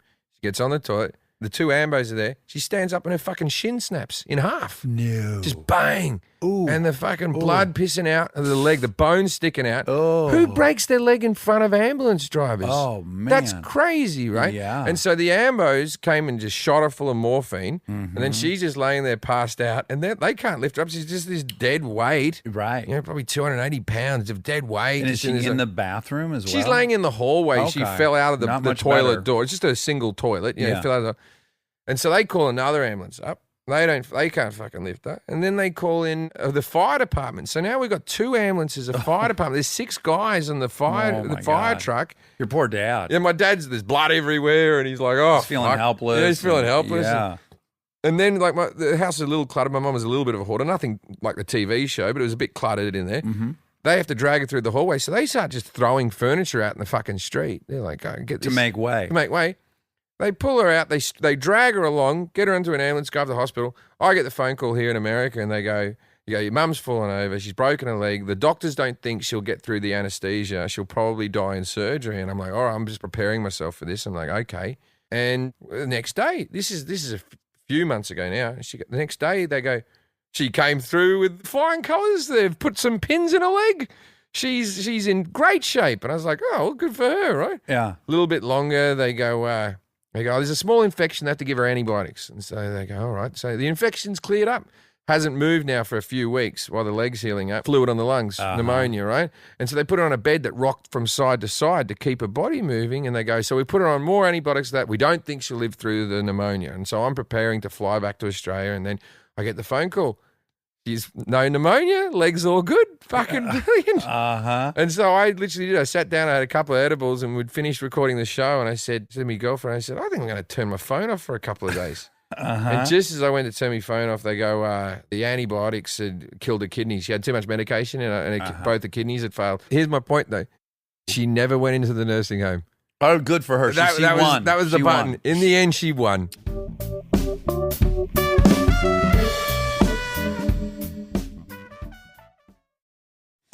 Well, I'm just saying historically. Oh, okay. I would love it. I would prefer that they would orgasm. Well, that's fine. And then sometimes they just don't. And guess what? Sometimes, and I mean once every 3 years, I don't. Uh-huh. And it's never a comment on the other person's performa.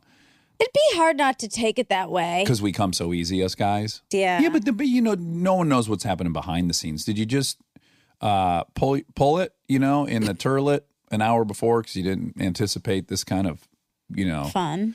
Right. That could happen. Sure. There's different things. You could be heavily sedated, if you're just out of surgery. Oh, well, yeah. I think in that case, people probably have a lower bar. That's true. Well, I can see someone taking it personal. I probably would. Yeah. I'm very sensitive. Well, me too. A lady who waxes me told me yesterday that I have a very thin skin, and I was like, "You're telling me." But hold on a second. Tell me something I don't know, lady. She actually was suggesting that your dermis was thin. Was thin, yeah. Really? Yeah. What kind of clues is she getting that it's thin? Well, she tore a big chunk of your skin off. I was nervous. I was like, "Ugh, what has happened down there that made you say that?" Yeah. We're talking about my private parts. Sure, but we're being very eloquent about it, delicate. She's an expert in private parts, okay? For sure. In female privates. So she's seen a lot of skin, and I guess mine's just thinner than what she's used to. Was this her read? So she's got the wax on there, and she's about to pull, and she goes, "Ugh, your skin is really thin." Then like if I that could see her happened, scrambling, trying to get some napkins in her hand. Yeah, like if that happened just before she pulled, I'd be like, "Well, hold on. Let's just warm this up and get it off of me the unconventional way." Right. What was she saying? Like I could rip all your skin off? What? Well, no, it was actually post wax, and okay. You guys were just kind of chilling and chatting. And she was plucking. She was doing some plucking. Oh, gosh. So first she gets in there with some wax. Oh, yeah. And then she goes at it with some tweezers? Sometimes it's a mix of soft wax, hard wax, and tweezing. What is this, like $1,000? It's got to be $60. $60. Okay. I don't know if I should say that. Why? I don't know. You are so funny. What could be bad about the price of getting your... That's kind of indulgent. Well, do you get waxed every week? No. How often do you get waxed? Quarterly? No. Jesus. Don't get offended. Well, we already went over you have thin skin. Go ahead, get offended. We know medically you have a condition. 4 times a year? Do you know what? No, I could never do that. I don't know what that Well, would look mean. at my hair on my head, okay? That's a good indicator of what's going on. Oh, my God. You have 3-foot-long vaginal hair? Yeah. Oh, my God. If I let it go, if I do quarterly, that's what it'll look like. Wow. Did she say there was anything you could do to make it thicker? And is that something anyone would want to do? Can't imagine down there you'd want to have like a pachyderm skin. You know what a pachyderm is? No. A pachyderm is a group of animals described by their skin. You've got rhinoceros, hippopotamus, and elephants. Hippopotamus. Yeah. They're all pachyderms. A real thick skin. Do have thick skin. Yeah. Interesting. Do you think on the playground, if people wanted to be mean, they would call someone a pachyderm pussy? But do you think that they anyone say like, "Ooh, here comes Jenny, pachyderm pussy"? A deep cut. Yeah, I hope they're not a deep cut. Yes, well, it would require a very deep cut to get through that pachydermis. but I would be both proud of the person for being so inventive and scientific about their insult, and then I would be sad, of course, because that would be a mean thing to say. Unless it was super desirable in that culture. It might be super desirable in ours. I don't know. To have just normal skin, then pachydermis below the waistline. Well, okay, you're picturing like the color of a hippo skin. No, you're same not. color, Same just color, 5 times thickness in one area. That seems a little off-putting. Okay, well, I have a weird question. Can you tell a difference between thickness of all of your exploits? Yeah. No, I couldn't. There's no way I could guess whether it was like a millimeter thick or 1.2 millimeters thick. I guess you would only be able to tell if it was so thin that you could like see their insides. Or when you touched it broke. And then vice versa, if it was a pachyderm style, that like it just didn't move, it was just pretty... It was just like... Not malleable. It was like an old leather rawhide bone. Or a mold. Yeah, like a leather mold. Yeah, leather mold. Yeah. Cool. I bet my waxer has seen that. She's seen Pussy everything. pachydermis. She Do you think that's the medical? She probably has. Pussy pachydermis. Well, Monica, what we're seeing down here is it's nothing to be worried about. It is Pussy pachydermis, and we're going to use a light acidic cream, and we're gonna thin that out. Oh no! No, you won't feel a thing. That the pachydermis is It's that thick. Yeah, Okay. Okay. Okay. Let's get off that. 3 and 4.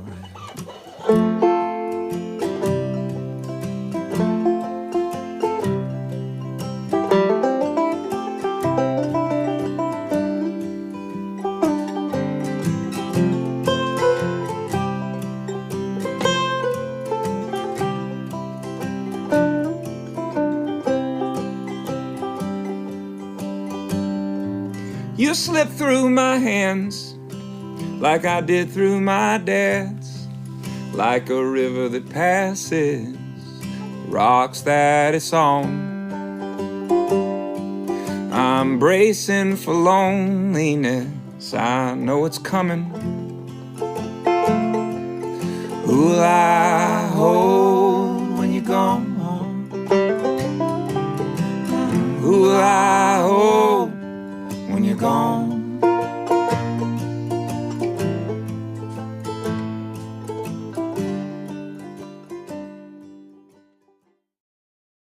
Now, what role does sex play in relationships? Oh, huge role. And, you know, but I think the important thing to realize is everything is sex. Tell me that, to explain that. You know, just getting up in the morning and, you know, telling your wife that she smells good and, you know. I got you. Like everything is going to impact that part of the relationship. It's all foreplay, right? You know, just, I get up before Julie does usually, and, you know, I can, you know, I make the coffee and empty the dishwasher and, you know, get stuff ready. Mm-hmm. And I can look at the kitchen the way she looks at it, which is very different from the way I look at it. But I can look at it now so that when she comes in, you know, she doesn't go, oh, Jesus, I have to clean this all up. You know, it's really a mess. And so she can walk in very sleepily and say, you ready for your coffee? And she goes, yeah, you know, and here's the coffee. Yeah. So, you know, you're always making love, I think. You know, you're always connecting emotionally in some way, whether you mean to or not.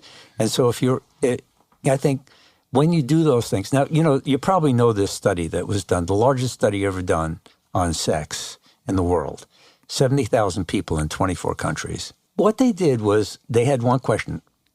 Is there any systematic thing different about people who say they have a great sex life and people who say they have a bad sex life? And is that universal? They found like a dozen things that people do who have a great sex life. Okay. That people who don't have a great sex, they don't do those things. And they're simple things. You would think they would be sex techniques or something like that. Outfits. Certain positions, outfits. Yeah. Kama dildos. Sutra. Yeah. Now we're talking. They say I love you every day and mean it. They give their partner compliments. They have a weekly romantic date. They make time for each other. They make time for each other. They cuddle. They, you know, even if they're watching TV together, they're on the couch holding each other. They express affection in public. So all of these 12 things were so simple. It's just not rocket science.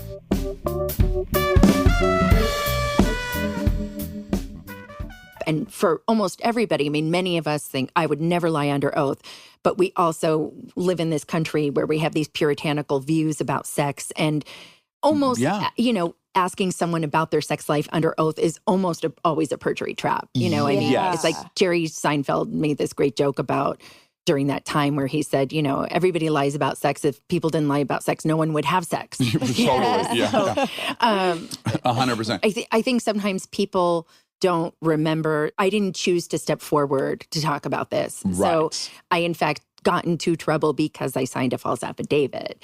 So trying to deny that. There was a layer where people didn't understand the level of detail that came out. That was also not my choice to share that. I had to share that legally. I was legally asked. And in fact, had to give even more detail because of certain ways that other people chose to testify. Because everyone's trying to nail down what sexual relations means. So they then feel justified in hearing every single detail of every single thing that ever happened. Is that my understanding right? The reality is that there was not truth told no matter what the definition of sexual relations was. Right. So that whole thing of like, oh, does this count as a, you know, does it or doesn't it? It doesn't matter given everything else that happened. Yes. I've said before, I never understood why or how this became about oral sex because that wasn't just what happened. I don't want to get into a lot of the details. I think that was a big part of shame that I ended up having to carry for a long time as a young woman, being labeled as somebody who was engaged in this servicing relationship. Right. That wasn't mutual.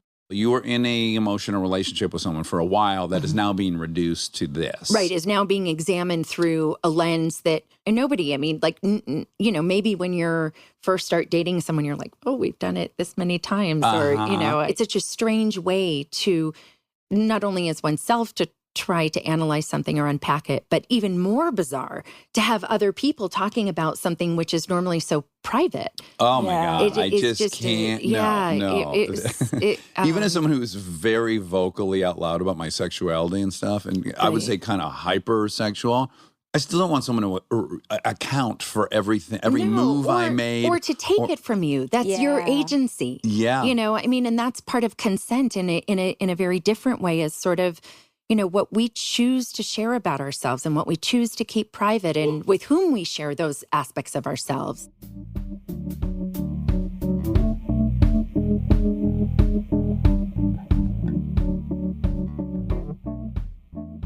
Well, I've said since our torrid breakup that who broke up with who? For real, I don't remember. Well, I don't know. I think we just parted ways. It was just sort of a mutual-esque, and we were in different places in our life. Oh, yeah. I think.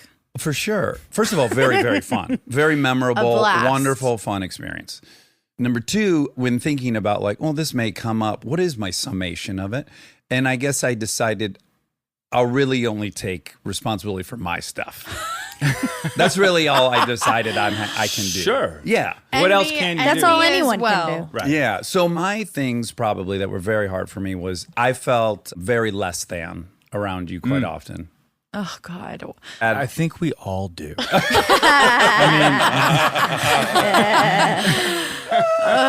Yeah, I think I was just in the point where I was not going to get hired for movies anymore. I had a bunch that didn't work. And I'm like, I don't fucking know what's next. And you were at that time making the most you ever made and having the most opportunity.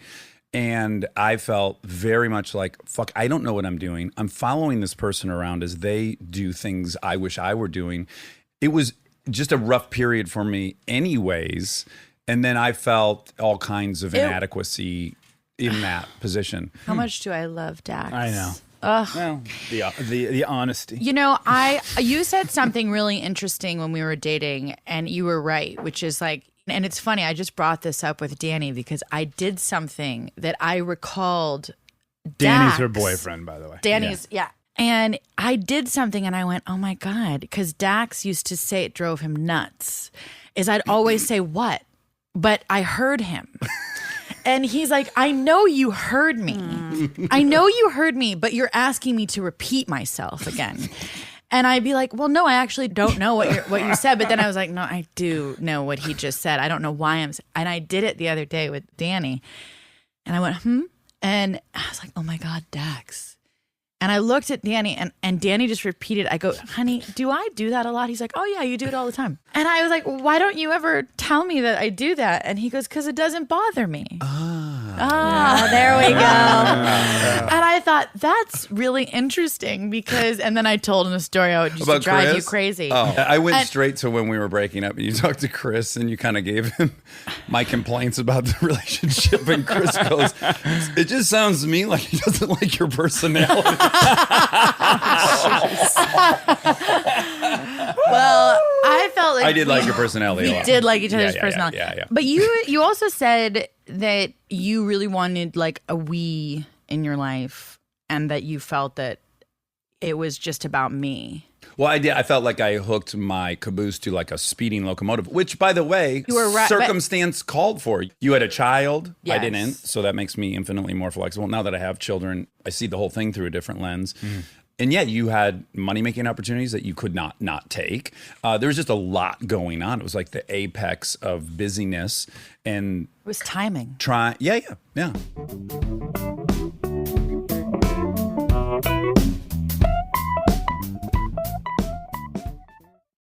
So, can I ask you a question about this hall pass? Yeah, absolutely. You want to get the legal terms correct when you present it to your wife? Actually, so first of all, I think there's an entire landscape surrounding monogamy, a mental landscape that we don't know well. And just like marriage has gotten a terrible rap that does not actually match the actual experience of a good marriage at all, our understanding of how monogamy works is there's no place you can go to find out what the truth of monogamy is. I mean, it's a little bit like sex. The mythology is so off that we just don't have a good source of information, which means that everybody is sort of on their own to discover the reality. And then once having discovered it, they can't talk about it because it's at odds with what's supposed to be Well, it's kind of been imprisoned by religion. In my mind, at least where I grew up, it has a religious connotation to it. Traditionally, and religion is fraught with pathologically dishonest about it. Yes. Because of that, it's like, okay, we have this iconic thing which isn't right, and no middle ground between that and a belief that it's actually a kind of a fiction, that it's something imposed on the world by people who, powers that wanted to wag fingers rather than something else. It is not true that monogamy is the human mating system, but it is true that monogamy is a human mating system and that it is a product of evolution where it happens. So that raises a question about why evolution would ever build that system. Well, and anthropologically speaking, far more data supporting that it is the more of an anomaly as far as just when you look at hunting and gathering societies, which we spent the bulk of our time being.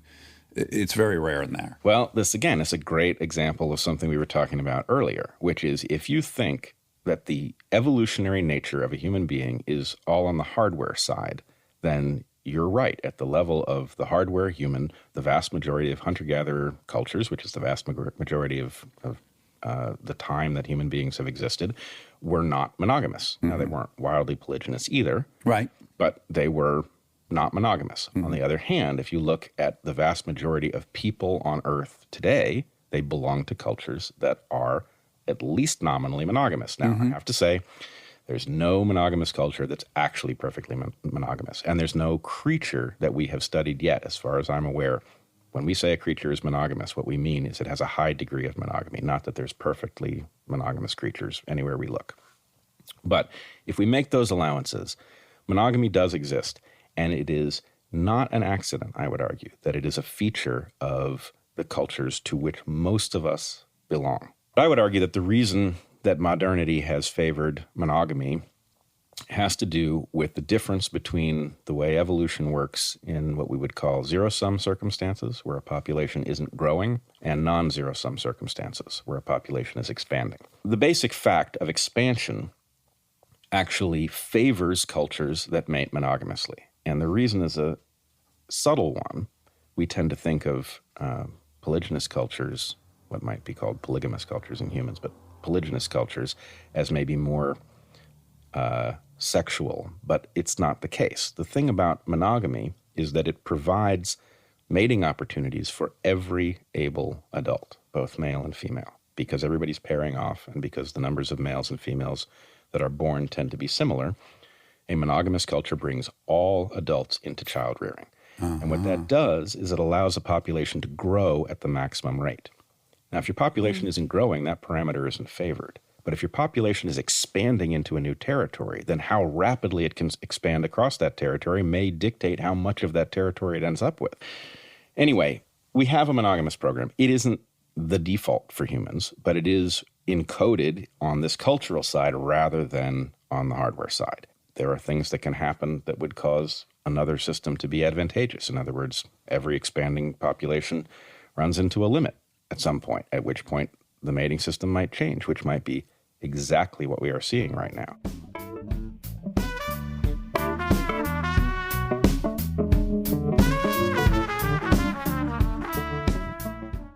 But you have an amazing quote. I wrote it down because I liked it so much.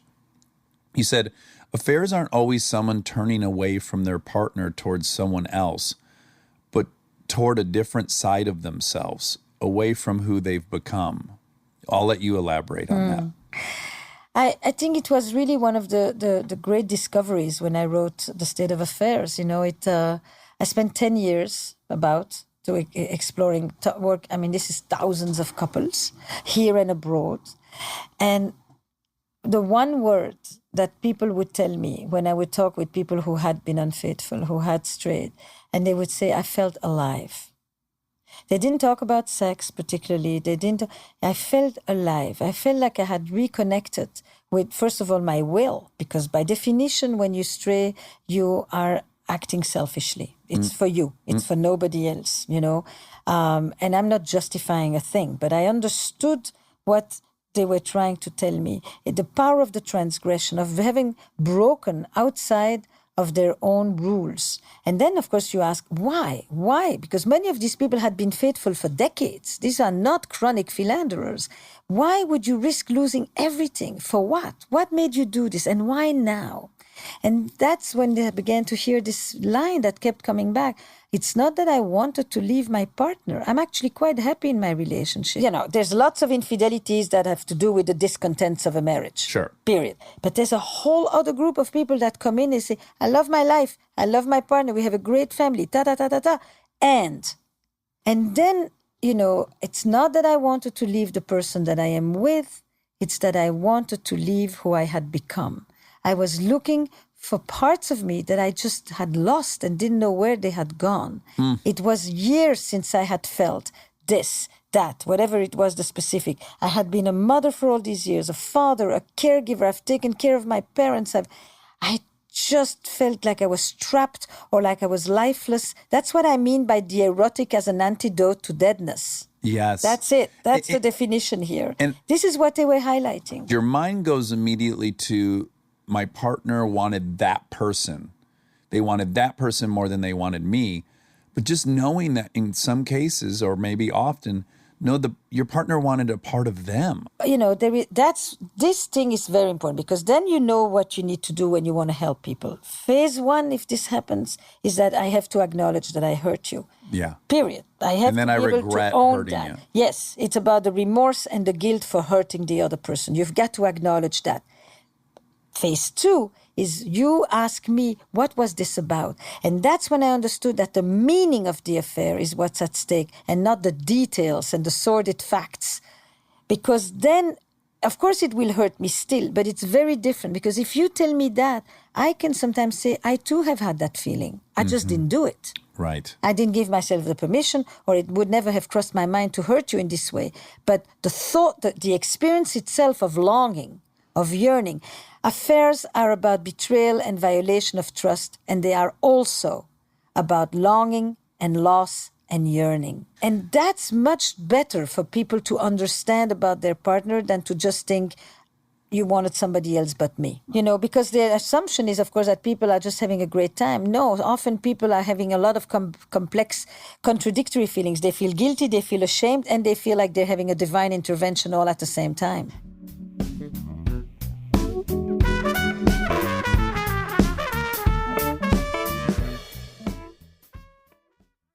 I think it'd be better if you told it. But you started, Monica became attracted to boys, or at least would fantasize about boys, in the throes of a bad illness. That's not a joke. Okay. Most specifically, like, kind of a flu-like scenario, right? I wish we had figured out a Way to more roll it out. tactical way to say it. There's really no way to soft sell There's no this. way. No. Yeah, it's really strange. It is. And it did happen really much earlier than that. Like, I would have fantasies about kids in my preschool. Oh, really? Preschool daycare. So I would have been like 6. And you would fantasize that Oh they my would God. get sick and that you would help them, right? Yes. Yeah. Oh my God, it's so off. It's so wonderful and real and honest and beautiful and bizarre. Yeah. You can't write something like that. No, I've you- seen a couple you shouldn't. thousand movies You in my should life. not. Never was there a lead character who fantasized about helping a boy through diarrhea. It's so loving and tender and generous. Well, yeah, it's a nurturing fantasy, but there is some it turns sexuality sexual. that gets brought in. Yeah. Yeah. So I've, of course, made her walk through this in meticulous detail with me. And generally it starts with nurturing, like, oh, Brandon, you're like rubbing his back, I assume, and maybe you touch his hair. Tell me, like, what are the steps? It's that, right? Yep. Like what And you're you would saying do it's- if you were helping someone who was sick. Yeah. A child, yeah. Just a child, a loved one. Yes, a sex object. So it's okay, everyone throws up. Oh, good.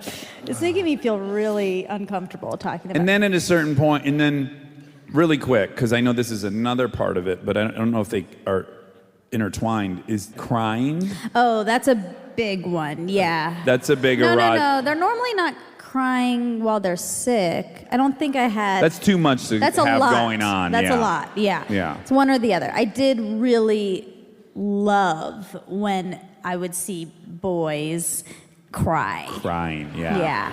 Okay, so really it's just the through line is vulnerability. I really was attracted to vulnerability. Yeah. And wanting to be there for someone when they were vulnerable.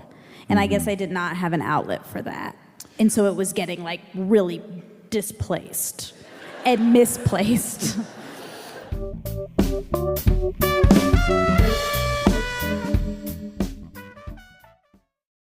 But you had two marriages, and then you had a friend. Rhea Elias. Who was, were you guys best friends? Beyond. She was my soulmate. My human. Okay. Yeah. She got diagnosed with terminal something. Pancreatic and liver cancer. Okay. Yeah. And from the moment she was diagnosed, something shifted. Is that the right way to say it? Yeah. I loved Rhea more than I have ever loved anyone or anything. And she was this like glamour butch lesbian, rock and roll. Of course, she was a former junkie, you know. You gotta love addicts. Till they steal your shit. And then help you look for it. Yes. When I met her, she'd been sober for a few years, but she had been a major speedball heroin junkie on the Lower East Side in the 80s. She was from Detroit, born in Syria, moved to Michigan as a kid. She was a hairdresser. She was a filmmaker. She was a writer. She was just the most dynamic. Christ, I've met all sorts of people. I've never met anyone with more charisma. She was a weather system coming through. She was. Oh, God. And she was vital to my life. And we became best friends, but that word never even really worked. I always just called her my person. She was the most important person I'd ever known. I could not do life without her. Yeah. And the first phone call in any crisis, the first phone call with anything great to report. The safest I have ever felt in my life was whenever Rhea was in the room. It just felt like she's got it. And if I don't know what to do, she will. And she had this quality. I mean, she was very tough and very street smart. She'd lived in Tent City in Tompkins Square Park. I mean, she'd been in Rikers Island. She'd been in Bellevue. Right. Like she'd lived every kind of badass life that there is. But, there's that adage, what doesn't kill you makes you stronger. And with most people, it isn't true. What doesn't kill them makes them really fucked up. But with Rhea, it was actually true. That what hadn't killed her had indeed made her stronger and had also made her kinder. She had this infinite capacity for mercy because she had truly been a horrible person. When she got clean, had to go beg so many people for forgiveness, and many of them forgave her. And she was so humbled. Her heart was so broken in the most beautiful way by the amount of forgiveness that she was on the receiving end of, that her general policy was to withhold mercy from nobody, while at the same time having immaculate boundaries. It's not like anybody could ever run her over. So she was this incredible, powerful combination of very strong, very forceful. You're never going to manipulate her. And she would never throw anybody away. So this sense of safety in her presence was incredible. Yeah. And on the day that I found out that she had terminal pancreatic and liver cancer, massive tumors in all of her organs, and that she was going to die, the bottom just fell out of my life. Like I was like, this is the one human being in the world I cannot live without. And within a couple weeks of that, it just became abundantly clear to me that I had just never called that relationship by what it really was, which is, this is the person who I love. Right. Like, this is the person I'm in love with. The minute I knew that, I just had to change my entire life. Well, so we had this great moment in here. Rob McElhenney, he was one of my favorite human beings ever. His mom left his dad for a woman.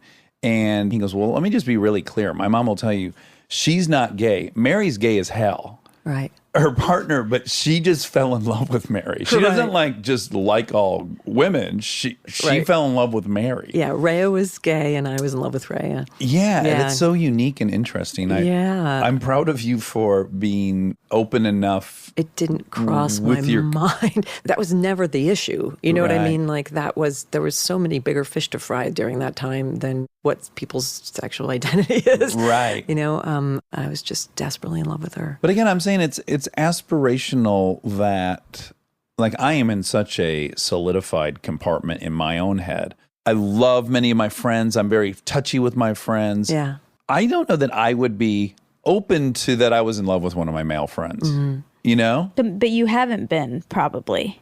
Yeah, like you love them, but you probably haven't been in love with them. But I do question whether I have a governor on my throttle that has just, like Aaron Weekly. I think about Aaron Weekly all day long. I have since I was 12 years old. I love him so much. I have a connection to him on a cellular level. And we used to snuggle when we were kids. We never did anything sexual, but I loved him in a way that is just very unique. And I do wonder if I had different parameters in my brain, if I'd be like, no, Aaron and I should live together for life and adopt kids. I just wonder. Well, there's also just this feeling that I had. I mean, I saw a vision, and it was just dreadful. I mean, everything that I was seeing was dreadful. Seeing a Rhea-less world was dreadful. It felt like it would be in a post-apocalyptic landscape. It would just be like, how on earth am I supposed to live in this world without this person? Yeah. But what I saw was, you know, I knew I would be her caregiver. I mean, I knew I was going to be the person to take care of her. I knew I was going to drop everything I already had. The second that phone call came, I was like, nothing else in the world matters to me except taking care of Right, it. we're doing this. What I saw was a vision of her moment of death, and I knew I would be there for that, and I was, and I saw that like a premonition of it, and I saw me holding her hand and her dying, and her leaving this world, never having known what she was to me, never having known that she was the love of my life, and me letting her go without her ever knowing that. It just felt like my soul was appalled by that vision. Yeah, that would be a tragedy. It was appalling. It was appalling. Yeah. And so it could I not. really like that. It could not be allowed to happen. Yeah. You know, it just couldn't be allowed to happen. And that's a really the beautiful moment way to look that at I it. saw that, then it was just, now everything must change, and did instantly. And that didn't happen. She died, and I was holding her hand, and she knew exactly how loved she was. Yeah. She knew exactly what she was to me, and to many other people too, by the way, who were there with her. Everyone's desire in a dream scenario is to be looking at the people they love the most. And certainly when I think about if I get to stare at my daughters when that happens, I feel like I will be so happy and grateful. Yeah. What you might not know is that it might be even more important for them to be looking at you when you die than for you to be looking at them. As you might not be conscious, but like there's something about the need to be with the beloved at that moment is very primal. And the promise that I had made to Rhea and her ex-wife and her ex-girlfriend, we were all there, was... It's like Mitterrand's funeral. We will, yeah, exactly. Nice. Very nice. She was such a Mac Daddy. Of course, she was like surrounded by hot blondes when she died. But, the promise that was made was, you know, we will walk with you right to the edge of the river. And we had to for our own hearts. So the post-apocalyptic landscape that I had anticipated would be a Rhea-less world has not actually come to fruition. And I think it's because I shifted the story so dramatically that I got to love her and that she got to know that love, and that I'm really proud of us.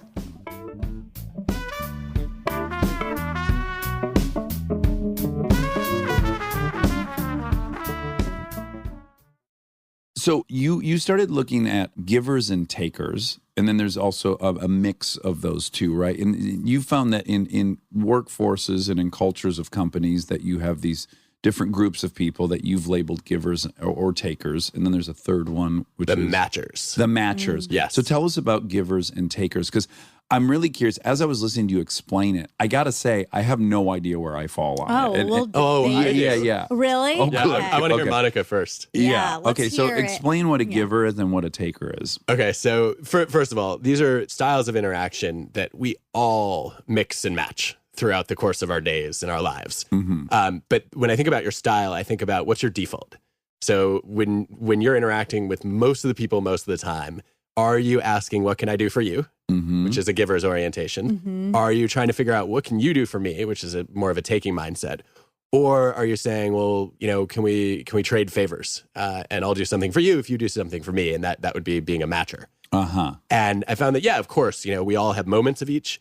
But I think we all also know people who are pretty consistently trying to add value versus extract value from their relationships. Yeah. And so that's what I was trying to get at. And you were also saying one is not better than the other. Like, obviously, we all think being a taker is bad. I mean, he was at least. Oh, you do think that? Well, but no, I think more specifically, you were approaching it from the angle that he was open to the notion that a taker might be better for a business, that the outcome might be better. That's what I wanted to study. Yeah, to say, obviously morally, I would prefer that there aren't any takers in the world. Yeah, like you set out on that hypothesis, hoping that givers are ultimately beneficial to an organization, but you're open to the notion that the data might not support that, right? Monica, would you agree that Dax is pretty agreeable as opposed to disagreeable? No, I would think really. When you were talking about when you're talking about givers and takers, I don't know if I'm a giver or taker, but when I know agreeable, disagreeable, totally disagreeable. He is. Why do you say that? Because I don't buy it at all. Every time I've listened to your show, I hear off the charts agreeableness. Well, I edit the show, so I know. Fuck you. So you're editing it all out. That's great. Well, I agree that I do not think you're a taker at all. Okay, I'm not sure, but no, I do not think you are, but I do think you're disagreeable, and I think I'm disagreeable. I do too. Yeah. Yeah. But why? Well, definitely what you say about getting energy out of a debate. He has. We both do. I have it too. But wait a minute, that's something a little different. So intellectual debate is very different from actually genuinely disliking someone. Okay. Yes. I never. Okay, you I don't almost have never dislike a person, even if I don't agree with them at all. You also seem to hate the idea of being disliked too. Oh, of course. Yeah. That's one of the hallmarks of agreeableness.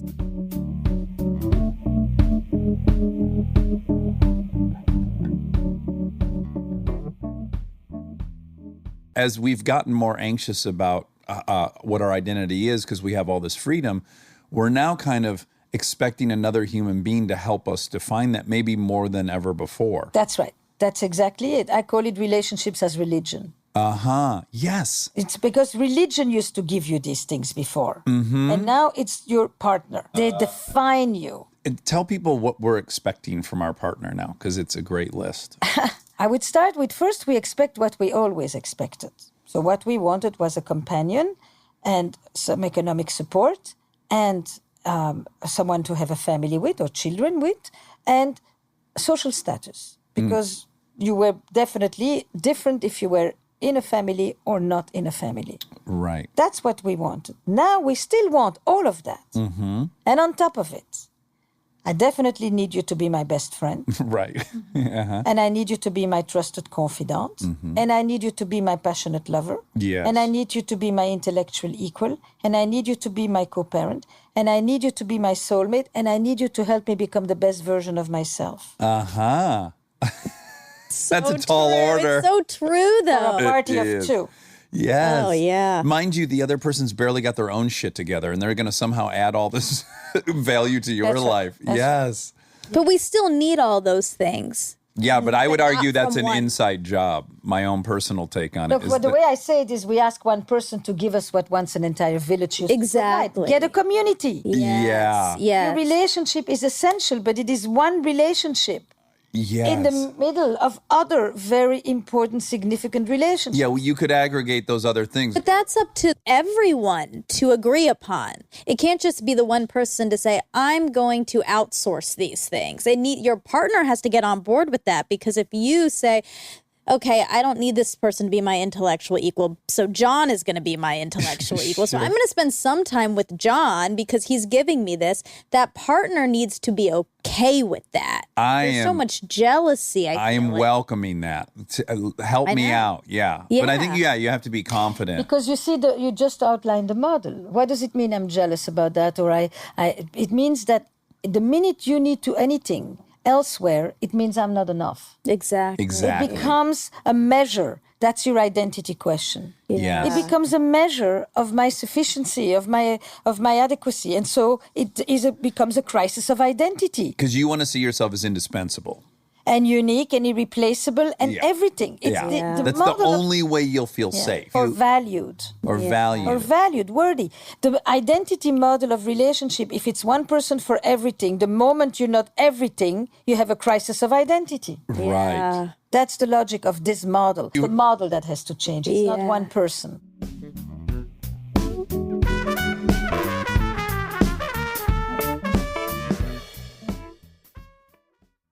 All right, well. Well, Julia Louis drive us crazy. Julia Louis, drive us crazy with your talent. What are your takeaway observations of that interview? First of all, you loved it because you, like me, worship her. Love her. But did you have any takeaways, thoughts about me during it? God. I just want to own some stuff. This isn't to clap me on the shoulders. What takeaways? Because my own self-critique is I was very desperate for her to like me. I mean, I really, really wanted her to like me. Did I feel needy at all during that? A little bit. No. 12%? No, I don't think you were needy, but you were. Too much. No. I knew that you were trying to get her approval. Right. But I don't think she did necessarily. You were flirting pretty hard. I know. She nailed you so quickly from the very beginning by listening to 2 minutes of Will Ferrell that you give out the same compliments to everybody. No, I don't. That you do fall in love a lot. Mm-hmm. Yeah. Because we started this debate a couple episodes ago, and I keep cycling back to it. I think there's have you thought about it since? Wait, what debate? Well, we talked about falling in love. And I ranked myself on the scale between love addict and zero. Mm-hmm. And I keep kind of cycling through that debate. I think that's like a juicy realm. Yeah. I think there's some juice there. There is. You know what? As I've been moving through life, I'll recognize when people have that appetite or whatever it is. Mm-hmm. I've been aware of it since we had that debate. Mostly self-reflection going, oh, what I felt like you were accusing me of or insinuating was that I just love everyone, which I don't think is true. Uh-huh.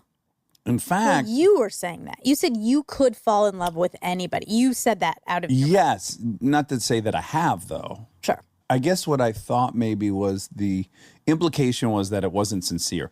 And then I was like, no, you know what? I am very enthusiastic about a lot of people. I really enjoy, Rob McElhenney. Yeah. I really enjoy Ryan Hansen. I enjoy Aaron Weekly. There's a lot of people I really am wild about. And then I'm like, am I a phony?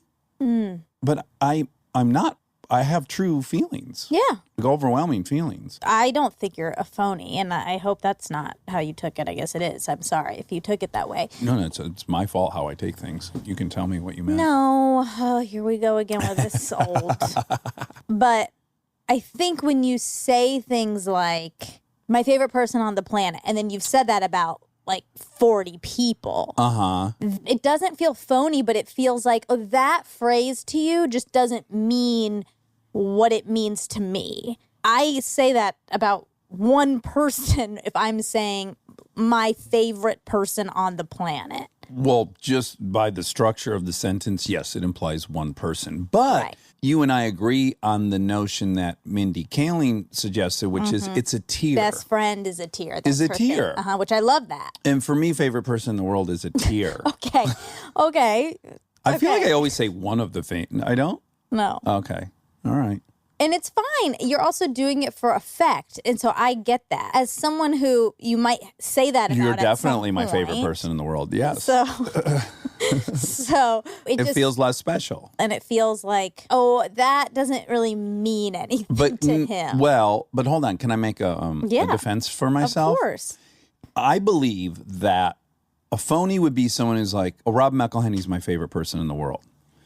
And then I go around saying that. And I tell him that when I see him. But then when he texts me, I take 2 days later, I respond to him. Or if he asks me for a favor, I ignore it. Or I do feel proud of the fact that anyone I feel that way about, I am there. I'm so available for everyone I love. Of course. It's not like I'm just saying it and then my actions don't match that. They do.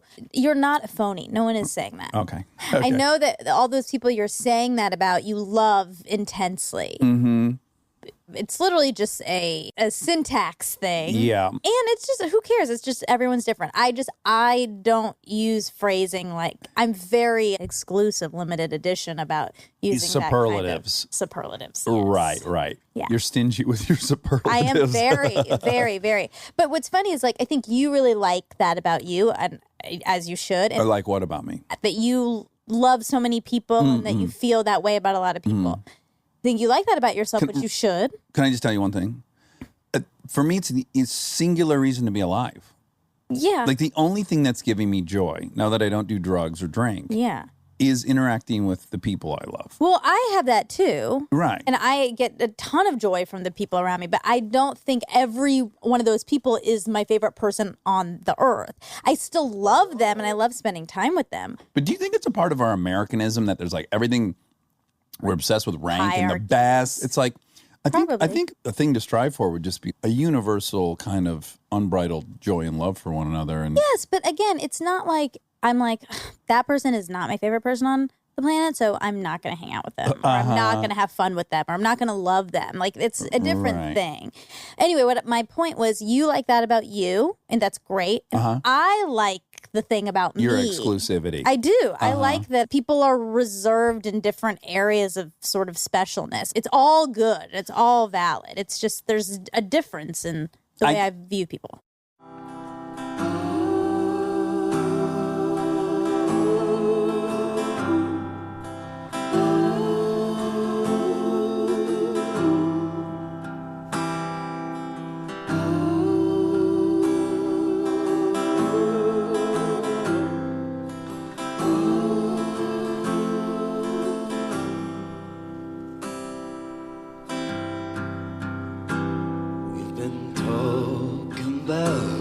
The way things change. Now my family lives in a different state, and if you don't know what to make of this, then we will not believe. Said if you don't know what to make of this, then we will not believe. And I'm sitting there going, I lost my virginity in a three-way. These poor motherfuckers. These poor straight guys. And let's pause to, consider for a second why women won't do what gay men do. Thank you. I was about to say They that. did a study a very long time ago where they sent attractive young women out on a college campus just to approach at random college guys and offer to have anonymous sex with them right that minute.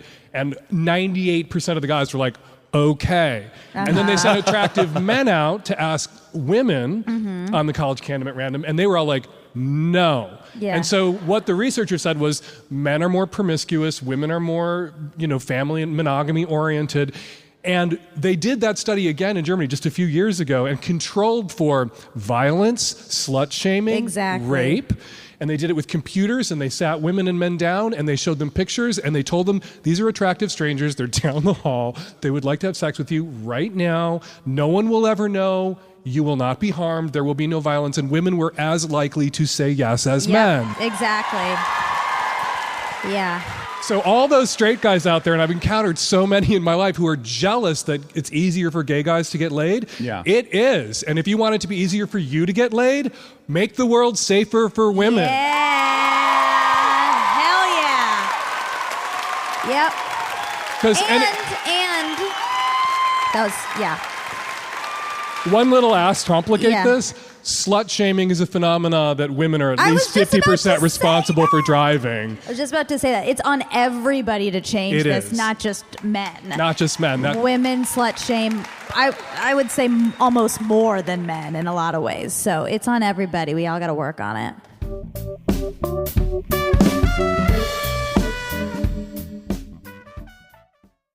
My dad, just for backstory, my dad is Harvey Siegel, and he is like in the race car. He built New Jersey Motorsport Park and VIR. Yeah.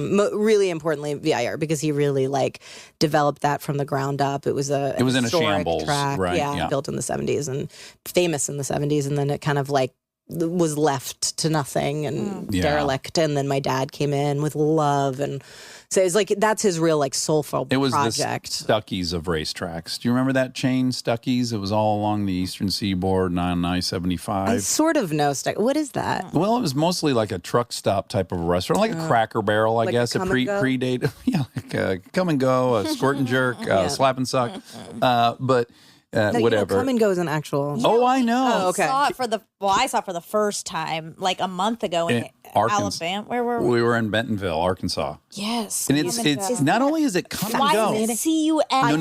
It's K-U-M. Oh, it's K. Still. Why? We came up with some really funny words. Remember we renamed it while we were I there? can't remember what they were. Yeah, it was like spray and stay or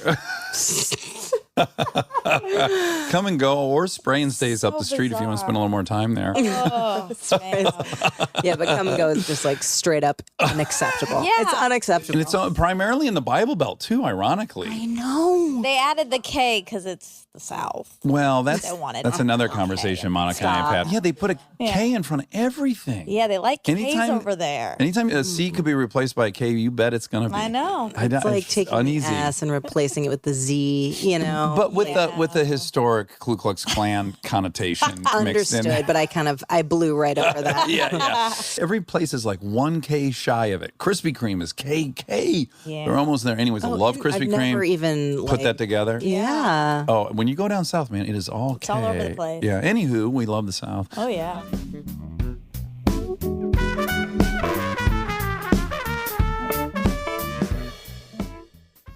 Again, this is so anecdotal. I've only been to 2 meetings, but it did seem to be a pretty consistent division between many of the women seem to be what is maybe referred to more as love addicts. Right. It's really an addiction to fantasy, isn't it? Yeah, which is dissociative. Okay. Explain how. We all go into fantasy. I mean, you're driving home, right? Mhm. You're thinking about something, you're imagining your weekend.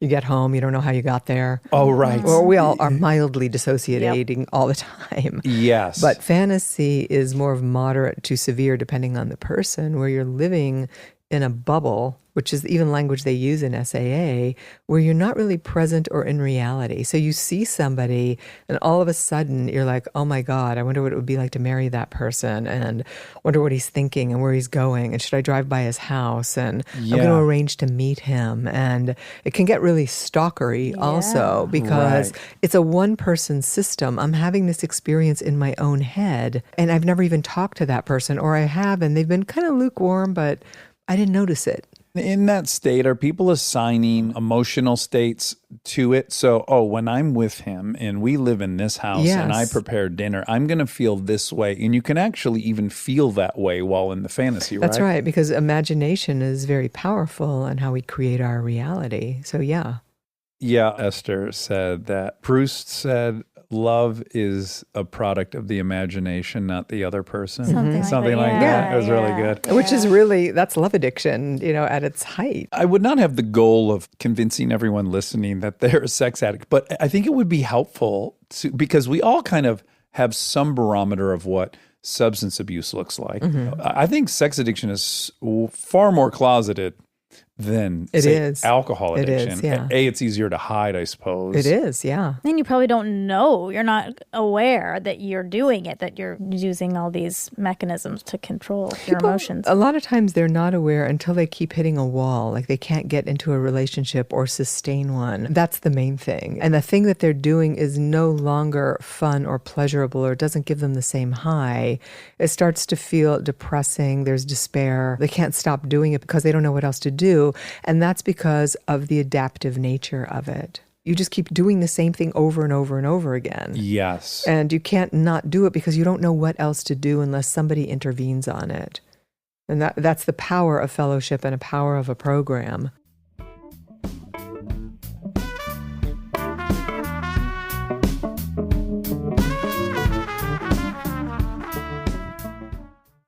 What is the attraction to working with domestic abuse? I'm a survivor myself, and it wasn't until very recently that I really came to terms with everything and was even able to identify what had happened. Right. Because when it happens, it's very complicated, and you lie to yourself, you're being lied to, you're being gaslit, you're in a dangerous situation, you give up, you lose a sense of self. Right. And a sense of reality because you're stuck in this kind of nightmare for a while. Yeah. People jump right to, oh, you were physically abused. How could that have happened, right? Yes. But they don't realize there's generally like 8 really strong steps en route to there. Yeah. Does that happen to you? Precursors. Are you watching the R. Kelly thing? I did watch it, and I related a lot to it. And I was really glad that we were having a lot of those conversations, because there's a lot of ways that you can be abused that aren't physical. Right. And there's a lot of really complicated ways that somebody can control you and prevent you from leaving a situation without ever having to restrain you, that we don't really talk about. It's always like, oh my, if somebody hits you, just leave. Right. And what they don't talk about is the person that hit you is somebody that you love very much. Sure. And for a long time has been very nice and very charismatic and very sweet, and you've seen this amazing side to them, and you don't want to believe that's who they are, and it progressively gets worse. It's not something that just sort of you want to think it's an anomaly, yeah. and they're certainly then apologizing like crazy and being the best version of themselves. And then you're loved. walking on eggshells to prevent another incident, and then there's tension building, and then there's another explosion, and then you start the cycle over again. And because of all these misconceptions about what domestic violence is and what it looks like, and there's so much victim blaming, it's scary. It's scary to come forward with that. So in the R. Kelly example, his pattern starts by call me daddy when we're having sex. And people are like, oh yeah, I'll call you. I'll call my wife whatever the fuck she wants. If that helps her, great. I'll call her Chicken Little, whatever. So you're like, okay, I'll call you daddy. And so that starts, and then you're getting familiar with that. Wave 2 is you call me daddy all the time, not when we're having sex, but now I'm always daddy. And then it was, I want you to wear these certain outfits, and you're kind of like, well, I want my partner to be attracted to me. And all of a sudden you're calling him daddy all the time. You're wearing all these outfits, and then it's, I don't want you to talk around my friends, so now you're not allowed to talk. And then it's, you got to ask me when you're going to go to the bathroom, when you're going to eat, when you're going to drink. And I was like, oh, this is far more complicated than he likes young women. There's like a lot of different gears in that transmission. Yeah. He sounds like he might be an actual psychopath. And definitely has a God complex and is definitely narcissistic. But that is how it starts, and how it can get so complicated. And were you able, though, to find sympathy for him at all while watching that? No. I understand that he may have had a very rough childhood, and that is part of the tragedy. But a lot of people get abused and don't abuse other people. It definitely raises a lot of questions, but I think as a survivor and the responsibility that we have, I think that he should definitely be prosecuted. So let me start by saying I think he's a monster. Yeah. I think he's totally a monster, and I think he's ruined a bunch of people's lives. If all that stuff is true, I actually don't know that. I don't want to get sued by anyone. But assuming that documentary was an accurate portrayal, the guy's a fucking monster. Yeah. But there was a little part of my brain going, well, it's kind of like an STD. You're like mad at the person that gives you an STD, but someone gave that person an STD. Like everyone's a victim in this whole chain. Abuse is a virus that spreads from person to person. And that is why it is so sad. And, a lot of abusers that beat their wives or their intimate partners grew up in domestic violence households and either saw a family member being beaten or were beaten themselves. And this is why it's a cycle. And this is why we have to put things into place, especially prevention and education, so that people know how to prevent it. There were a lot of things that happened to me that I just had no idea about. I was so young, I didn't know the things to look for. I didn't know that I was being abused. I thought I was with a very complicated person. And that I was being strong. And I think that's was something... it fulfilling any romantic fantasy of yours about being in a Sid and Nancy relationship? Oh, 100%. I mean, but that was in the beginning. It was very like, it's me and you against the world, man. Yeah, no and one like, understands we're both us. outcasts and no one understands us. And yet you feel like you are a part of something really special. Yeah. And they make you unique. feel really special and they make you feel like they need you. And, you know, much like what they spoke about in the documentary, they usually share something very personal with you that makes them vulnerable. And you go, oh, yeah, okay, I see where this comes from and it's not your fault. And so I'm going to excuse this behavior. And then, you know, from there, it gets worse and worse.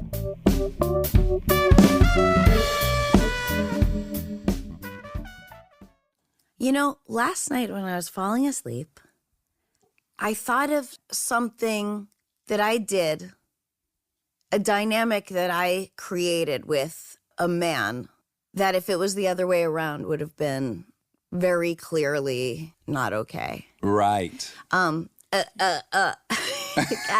sure he wouldn't mind if I said his name, but he's a comedian and he did stand up, he writes now, he's very successful, great guy. And I had such sexual prowess. I was very confident and he was very kind of shy and he gave me a ride somewhere and I was talking very sexually and very explicitly at him, you know, and it felt like power. Mm-hmm. I really was remembering this last night. And I was talking about, you know, sex and orgasms and this and that. And I think there's a part of me that got off on making him uncomfortable. And then he said, well, when I come a lot. Oh, and wow. It shut me up. And I laughed, but it was, he shut me down. Like it was brilliant because I was feeling so powerful and the power was coming from making him uncomfortable, and then he made me uncomfortable, and he did it. I mean, I'm in awe of it. Yeah. But in if it poker, was we the call that coming over the top on the bet. You raise, and he was like, oh, yeah, I see that. Now fucking double that raise. Yeah. Oh, I don't have great cards. Oh. Yeah. Oh, I was hoping you'd fold at this. Not. But anyway, the point being that I thought, wow, if that was the other way around, we'd be very familiar with what that is and why it's wrong. And I just thought, oh my goodness, I should call Chuck Martin. Let's get him on the phone. But you know, it's interesting because these things aren't tit for tat because we live in a patriarchy. Right. And so that guy had the confidence to come over the top. You know, he just innately from the society he lives in, he's like, well, I can always fight back. I guess. No, and I mean, like what he said, I am fully supportive of it. And I wish I could remember the things I was saying, but it was right of him. Yeah. 100%. I was using my power to degrade him in a way, I think. For your own titillation and amusement. Just as feeling power in this world, you know, I think. Yeah. Not to justify it.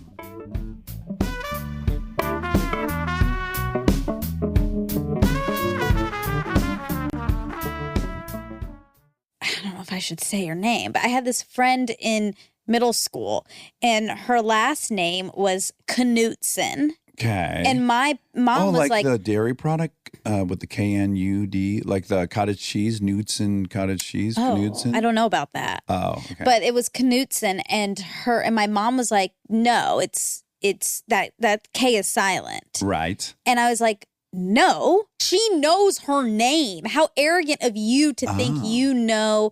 I didn't say that, but I probably said something worse. But how arrogant of you to think you know somebody else's name better than them, like Rihanna. Is that a big one? Yes.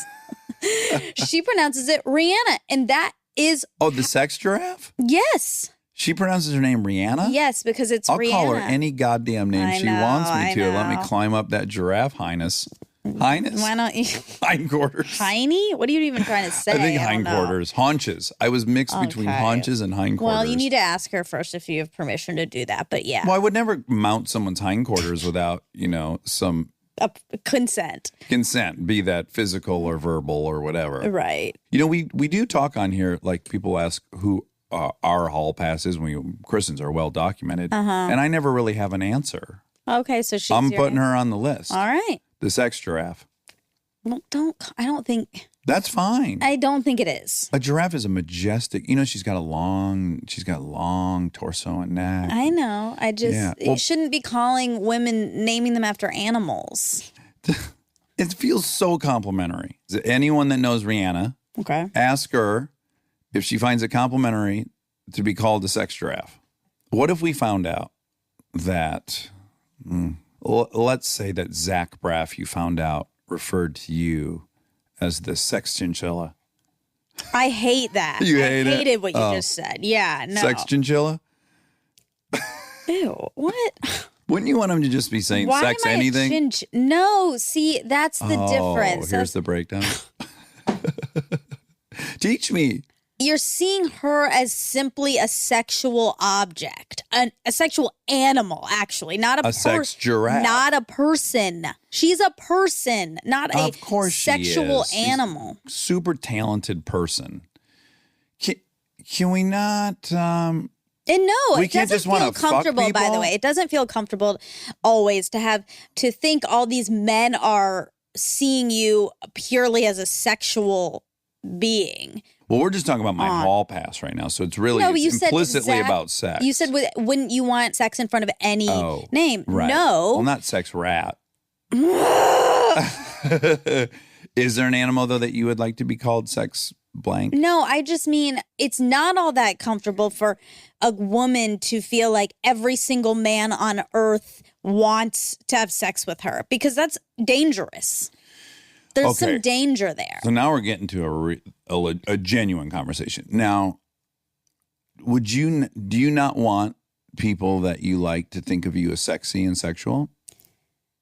People that I like, not every person on the street. No, I don't. I don't want to be walking down the street and a guy sitting on the curb to think that or to see my body and think that. So I'm complimenting myself, I guess. Maybe I'm arrogant at this moment, but I give myself enough credit that Rihanna would like knowing that I'm sexually attracted to her.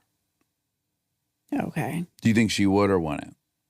I don't know. I don't know what her opinion is. Well, of course you. we don't know. I'm just wondering Yeah. if you would hearken a guess. Well, I don't know how she would feel about you just calling her that. I don't know. She might love it. She might. yeah. I don't. And she might hate it. Rihanna, if you don't like it, I'll never say it again. And if you like it, I will say it a lot. Keep saying it. Yeah.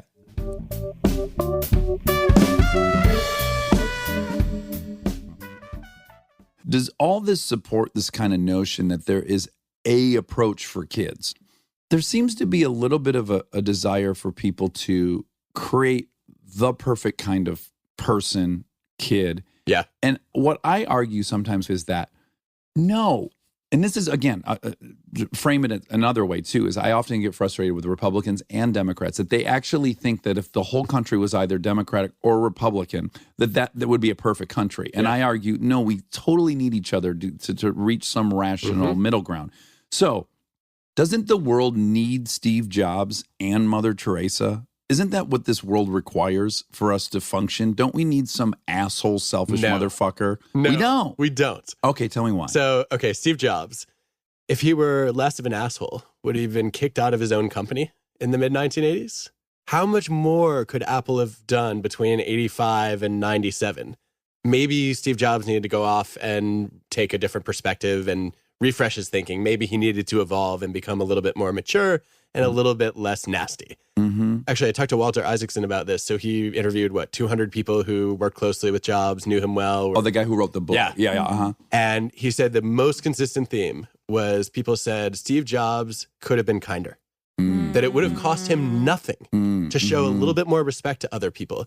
And they would have worked that much harder for him because they felt like he was giving them credit. Yeah. They felt like they were valued and loved. Yeah. And I think that when people say, well, Steve Jobs, look at all the success he achieved, but he was an asshole.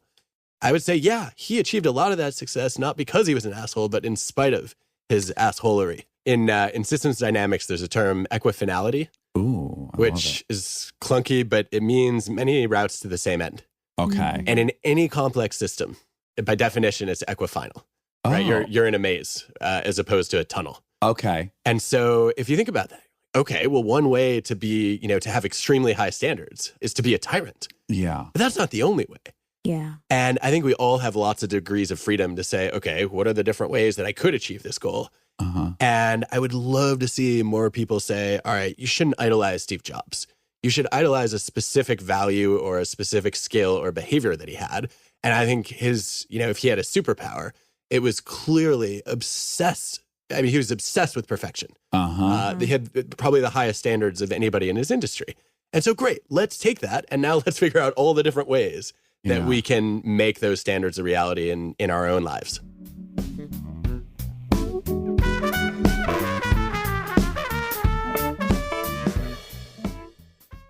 My favorite things you've done, and I have a lot of favorite movies of yours, but my favorite things are like, I was at a fucking Lakers game one time. I look over and if you've not been to the Lakers game, there's like 6 or 8 guys in red vests. I'm not sure what they do, but they're at the corner of the court. They're the security guys. They're the security guys, yeah, but they're not, I mean. The red jackets, yeah. What does that even mean? I'm not sure what they're doing, but at any rate, I'm like looking over, I'm like, that motherfucker looks so much like Will Ferrell. I mean, he must get that a lot. And I'm like, no, that is Will Ferrell. I'm like, honey, this fucking, how did that one come about? That outfit was a gift. Oh, of course. Well, of course. What a Adam stupid McKay question. and Chris Henchy, and we had a stretch of time where we give each other really weird birthday gifts. They gave me a full regulation Staples Center security outfit. How they got it, I have no idea. But head to toe, the pants, the tie, the red jacket. Oh my goodness. And I opened it up and I didn't laugh. And I was like, oh my God. They're like, what? Do you not like it? I'm like, no, I love it so much. The problem is I'm going to actually have to wear it during a game or this will be a complete failure. So it took me like that whole season. Okay. And I'm like, how do I do this? Because I don't want to, if I wear it in, they might go, where did you get that from? Right, right. I didn't know how they would handle it, so I snuck in the jacket. I had this whole plan. And you just had normal seats? We happen to have courtside seats. Okay. And Chris Henchy came with me, and he's like, okay. So here, if I get tackled to the ground, what do we do? He's like, I'll just be there if I get escorted out. We had all this contingency. And so I was like, I got butterflies. I feel like I'm going to throw up. And then, so I have everything ready to go. I just have to put the clip-on tie and the jacket. And we're like, okay, next break, next time out, we're going for it. And so I just threw it on and just got up and just stood the way those guys stand. Yes. With my back to the court looking at the crowd. Yes. And then there just became this ripple of like, all of us starting to realize. Who is that guy? Your same reaction. Yeah. Yes. I started to try to get out on the court. Right. Sure. Of course. To the guy's credit, who was closest to me, he was like, I just can't have you. He's trying not to laugh. They've obviously been told don't laugh at stuff. Right. And so you had no permission from him? Oh, God bless you. Oh, that makes me so happy. Great. And so he just said, just please don't stand on the court. I'm like, great. So I just stood on the baseline. Yeah. Just super serious. Yeah. And then I'm looking around and I can see they must have been talking to each other because I can see the red coat guys kind of ring the court. Yes. And they all have the earpieces on. Looking around, they're putting their finger to their ear, like, where is he? People are probably consulting like a protocol book in the office. Exactly. Yeah, like what's our move So here? then I sit back down, and then I get a tap on the shoulder, and I noticed that Shaq was there too. I was like, oh, he's sitting down way over in the corner. I get a tap on my shoulder, and this guy comes up. He's like, hey, I'm blah, blah, blah. I'm buddies with Shaq. He thinks it's hilarious. He's getting ready to leave. Oh. Do you want to throw him out of the game? Oh, wow. And I go, oh, yes, that's great. Yes. So the next commercial break. Oh, this thing just starts writing keeps going. itself. I stand up, but I kind of shift over, and I keep looking over at Shaq, and I keep motioning like, hey, knock it off. Hey. And he plays along beautifully. He's well, he's an actor. He starts to throw his hands up like, what am I doing? And we do this whole little play where I'm like, that's it. Come with me. And I escort him out. And he's so large. So large. So large. And he's cracking up. Oh. And then the head of security comes. Party's over. And it was like, the guys loved it. You made their week.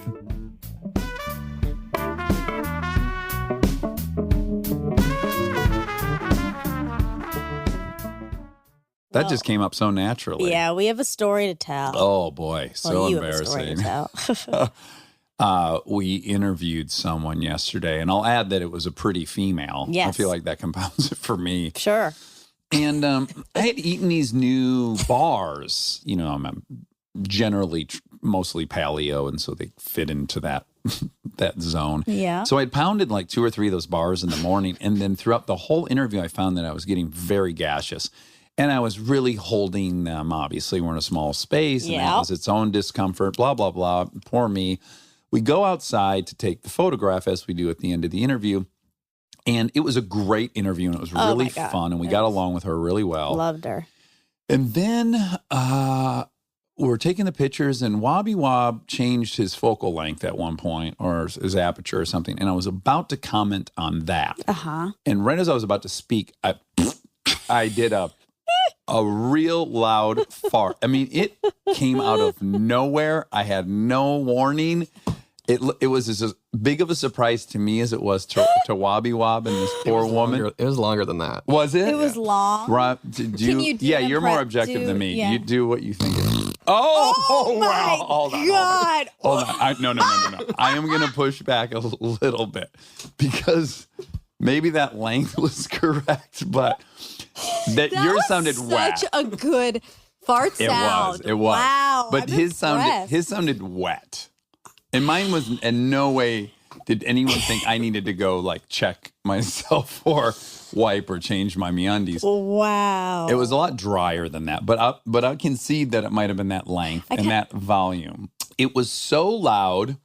And Monica you had to run to an audition in this 1 hour break we had. I did. So I missed this moment. You missed this moment, and there was no missing it. If you were within 12 or 15 feet of us, you heard that fart. What if I was driving? I called you. Did someone just fart back at the attic? And it was so obvious and unavoidable that I immediately just go, oh my God, I farted. I'm sorry. And I can't believe that happened. And then God bless her. She was like, oh my God, I love that you just farted. I mean, she was clearly just being nice to me because you and I really hammered this out last night. Yeah, like, what are the different levels that go on?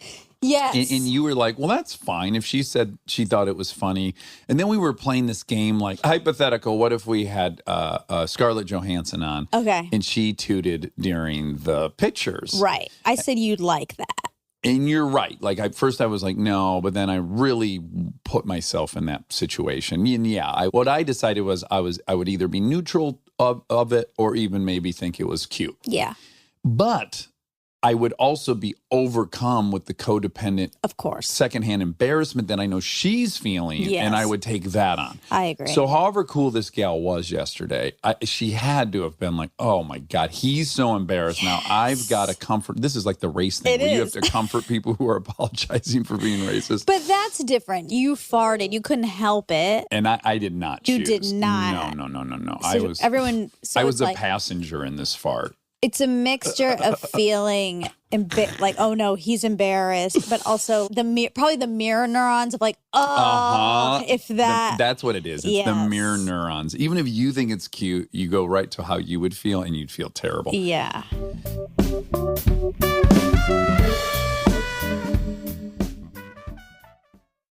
Oh, all I want, the feeling that I find to be the most relaxing feeling, like that I would rather get instead of a massage or something like that, is someone like scratching my head. We call it hair play. My family called it nicing. Oh. Like I'm nicing your head, kind of, I like if that makes sense. Or I'm nicing your arm.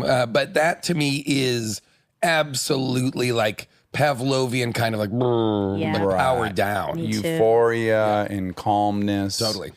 Yeah, so Monica was on a trip with her girlfriends to Denver 2 weekends ago or something. Great. So I was texting with Monica while she was in Denver. Yep. And she goes, hey, gotta run, about to do hair play and massage with, what was the friend's name? My friend Gina. With Gina. Hair play and massage. And I thought to myself, like, God, I know Monica really well. This sounds sexual, Yeah, like, that doesn't sounds it? that sounds. I'll be honest. That sounds like a porn category. Yeah, that you could click on a porn search engine, if such a thing were to exist, which I can only assume it does. If not, I'll invent it. Yeah, Happy to. It says so much. Hair play and massage. Now, is that something that you and Gina are like, hey, before we go out later, should we do hair play and massage? No. So we've been friends since 6th grade. And Sure. I don't remember how it started, but at some point we started during sleepovers giving each other massages. Okay. And then playing with each other's hair and Okay. taking turns doing this back and forth. Great. Go Just on. like keep telling the story just slower. Yes, I know. You're rushing through Just it. like Yeah. just like slower and like let's just throw some music under this. Let's just throw some like real chill music under this. Yeah, so we would do that, and then we just have continued to do that for the rest of our lives. Great. And Yeah, 'cause it's at really- night. It's before bed. I mean, again, That's your wind even down. that's when most sexual activity happens, Sure. right Yeah. before bed. Sure. But yeah, if the thing about it too is if you don't start that in 6th grade, like you and I may become close. Like I like you already. This could develop into something. There'll be no point in our future where I go, you want to do some hair play? What, before we go to bed? Yeah. before or after massage. I'd love to do hair play and massage before we go to bed, Dad. And this is like by the way, it was like a 2-hour ordeal. Whoa, Like you guys do it for 2. How do you? Let me ask you. I have real questions. Yeah. How do you stay awake so long? I would think you would just like whoever goes first. I would think the person would just fall asleep within 10 minutes. That would be so unethical for the other person. Oh, It would really? be a So betrayal. there's reciprocity. You have to. I would need to go first. Let me Yeah. just say that. I would have to go first in this scenario. I normally go second. You do. Because I like to be the last one to receive. Well, no, right. Yeah. I would want to receive Yeah. last because it's not unlike oral sex with your partner. It's best for you to do it first. Get it over with. No, not even to get it over with. Well. You're horny. you're really horny. And so Get it over with. And then my turn. Now me. You're enjoying it as the giver because you're so horny. Yes. But if you get it first and you have an orgasm, you're kind of like you're thinking about what's on TV. Oh, yes. Right? Oh, absolutely. Did I turn off all the lights downstairs? Yes. When is it April 15th we file taxes? Would you be opposed to like next time you guys do this? And I'm being sincere. Film? Yeah, just a little bit for Instagram. Or just for like for us. Just for personal. Just like so we know how to do it. Just start a text chain. What's that? What's that look like? Please.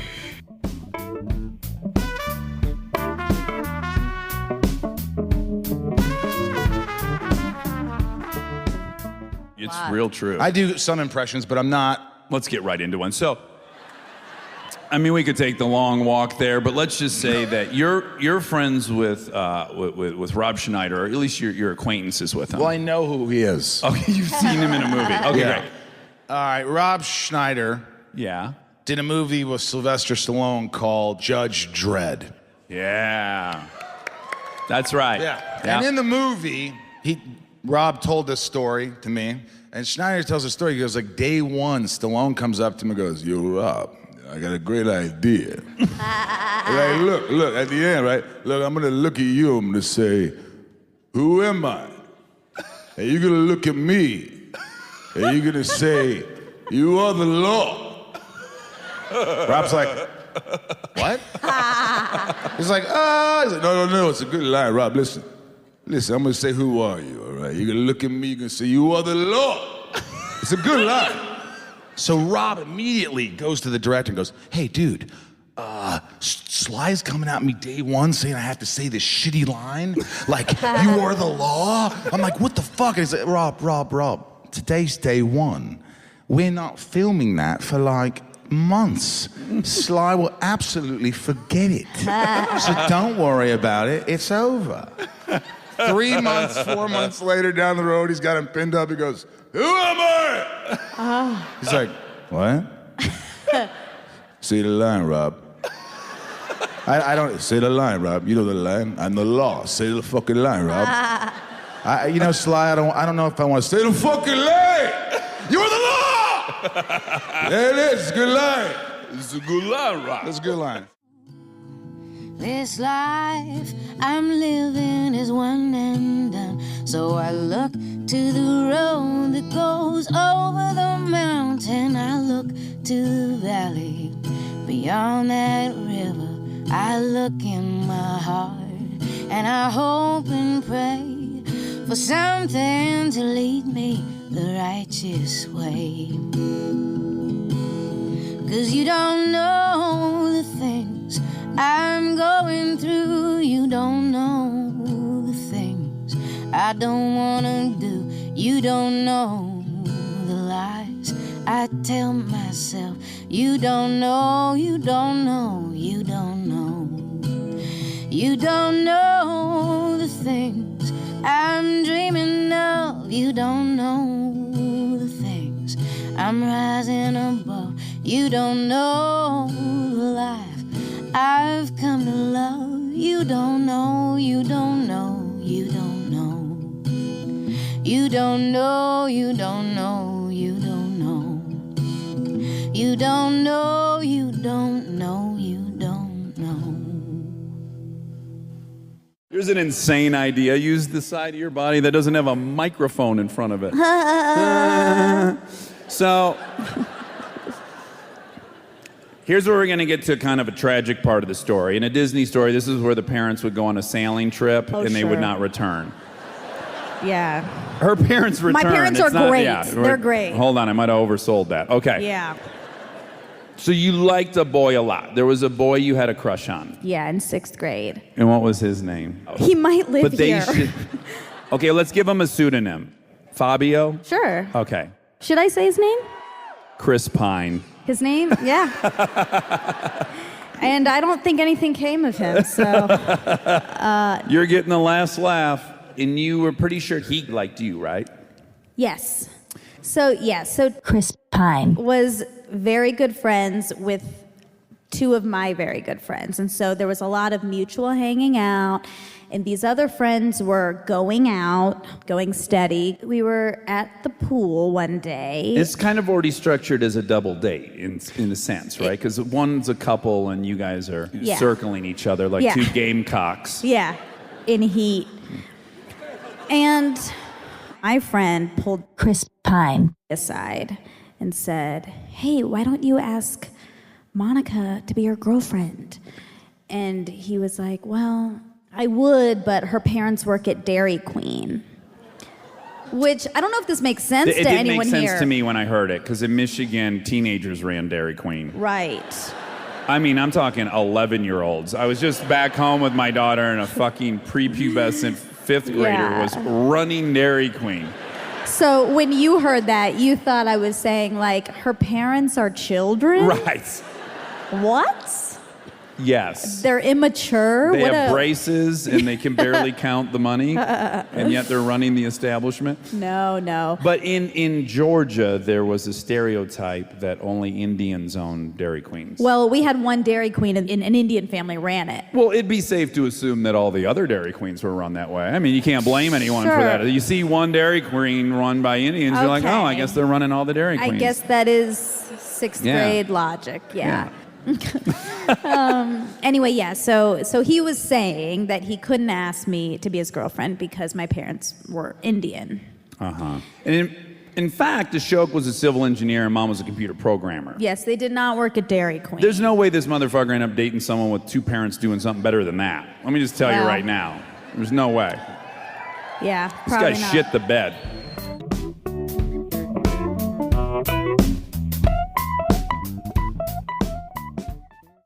As you pointed out when we were promoting Chips, like Eric Estrada was the first Latino lead on a TV show. Right, yeah. In your childhood where you're like, wait a minute, a dude looks like me is on TV. Yeah. And that's in 79. That's in 79, which is kind of late, but you still... And then you had Edwards James Olmo. But see, that was my guy. Edward James Olmo was I was happy that, and that's why I change any of the names into a Latin name, even if it doesn't start out that way. Mm-hmm. Characters that you get. Characters that I play, because I'm like, I think maybe it'll inspire some kids, inspire some people that are Latin. But when you did Crash, up to that point, you had played like Gangbanger number 1, Gangbanger number 2, Gangbanger number 3. You working your way. I said that in a talk show, but it's totally true. Yeah, I guess you started probably at Gangbang number 5. We're working your way up to number 1. Your goals change, and then you're like, "Fuck this, man! That guy always gets a gang leader." Gang leader. You get competitive at whatever level you're at, right? Of you're course. Like, I'm gonna be a fucking gang leader, dude. I'm gonna start working out, bro. And I'm like, I'm gonna fuck up that NYPD Blue, dude. I'm like, I'm gonna work on my New York accent, dude. I'm like, and then I'd call my mom. I was like, I got a gang leader. She's like, oh my god. And then I remember I made up. I was like, you know what? If I'm gonna play gangbangers, I'm like, I don't know if I want to be an actor. Right.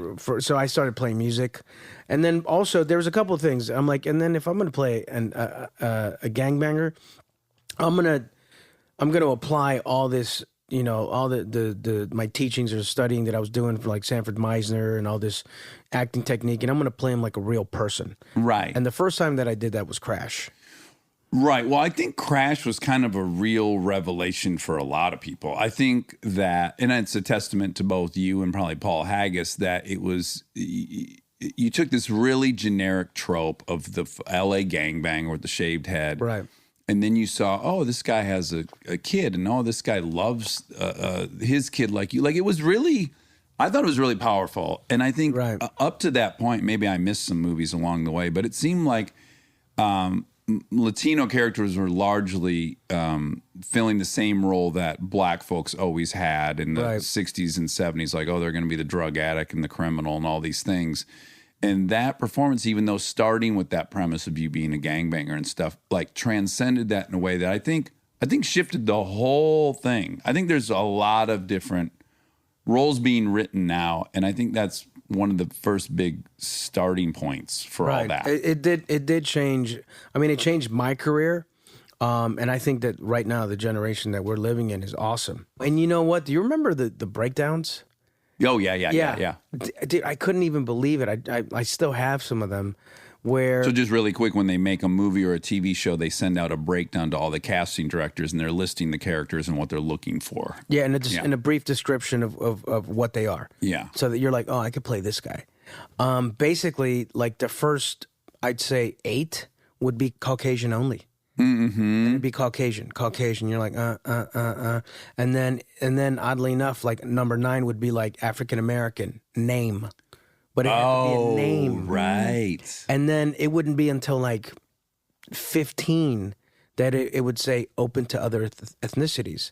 So the best I could do is 15th place, right? Back in the day. And so that's why I was like, I don't know if this acting thing is going to work out. I'm still going to do it for the rest of my life, but I might not have the type of success that I want to have because I don't think it's out there for me.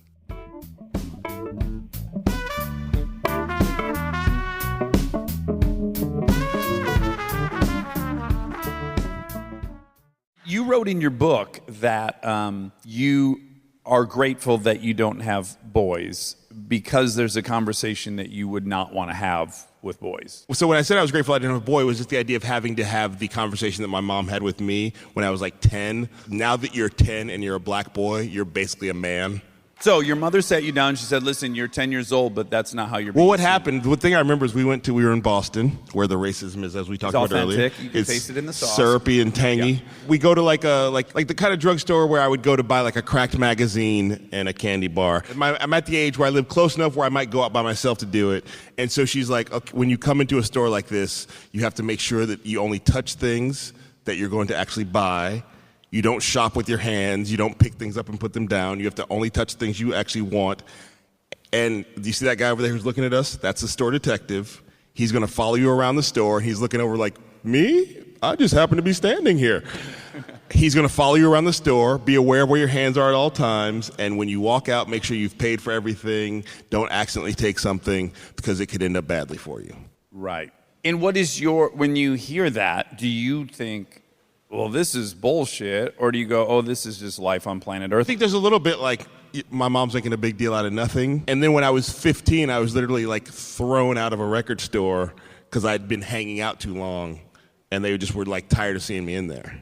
Well, in their defense, you also were buying a Creed album. That's true. That's true.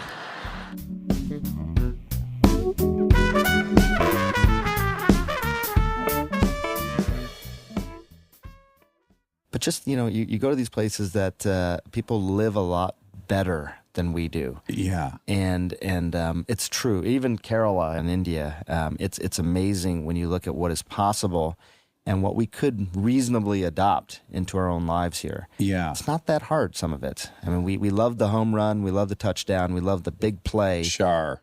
But sometimes you ignore the little plays that can have that huge, huge impact on your life. Is there one thing you would say that everyone should be doing daily that would help within these long-term effects? I'll give you two because there's like a million of them, right? But okay. One is I think when you think about your diet, this isn't necessarily about being vegan or not being vegan, but eliminating processed foods and added sugar. Mm-hmm. I mean, people say this all the time, but when you look at countries where they have far less heart disease, far less diabetes, far less dementia. Yeah. The diet is such a big part of it. The other thing I'll tell you, and this is going to sound a little squishier around the edges, but there's a lot of other countries like ours, right? They eat the same foods. They've had the same economic challenges. They've had the same labor force and immigration issues, and yet they continue to increase in life expectancy, and we continue to go down. And I think it's places that have really invested in the social fabric of a place where people found their tribes, like you said earlier. You have your people, and I think in the States, it's become this sort of rugged individualism that has become the mantra. And loneliness and social isolation is a really toxic thing.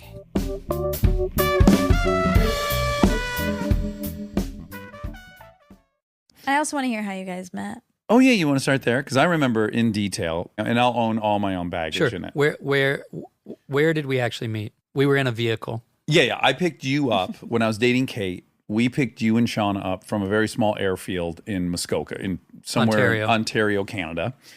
And I can tell you verbatim what was said in the car. Wow. I got very triggered. I'm dyslexic, as you know. I carry around a lot of baggage that people don't think I'm smart. And I said at one point, while I was driving, you were in the back seat with Shauna. I go, I'm a bit of a DIYer. And you were in the back seat and you go, you mean a DIYer? Do-it-yourselfer? Yeah. And I immediately was like, who the fuck is this? This guy thinks he's so smart, and he's I was like, oh my. Well, first I admire you. So then the fact that I was in Monica's full-time job is correcting the many things I say incorrectly. I mean, it's a full-time job for her. All I do. But you and me are like a joke when a dyslexic meets an OCD. like that's not even that wasn't even commentary. That was pure compulsion. Yeah. Like when a dyslexic meets an OCD, that's fantastic. And then we saw a bear cub in the road. We were driving and I stopped, and you were saying the mother's going to be to the left or right. The mother's always around. Like you started going into some bear knowledge, and I was on the verge of going, there's a baby bear let's just enjoy the baby bear. We don't have to be on the lookout for the mom. Like it's a baby bear.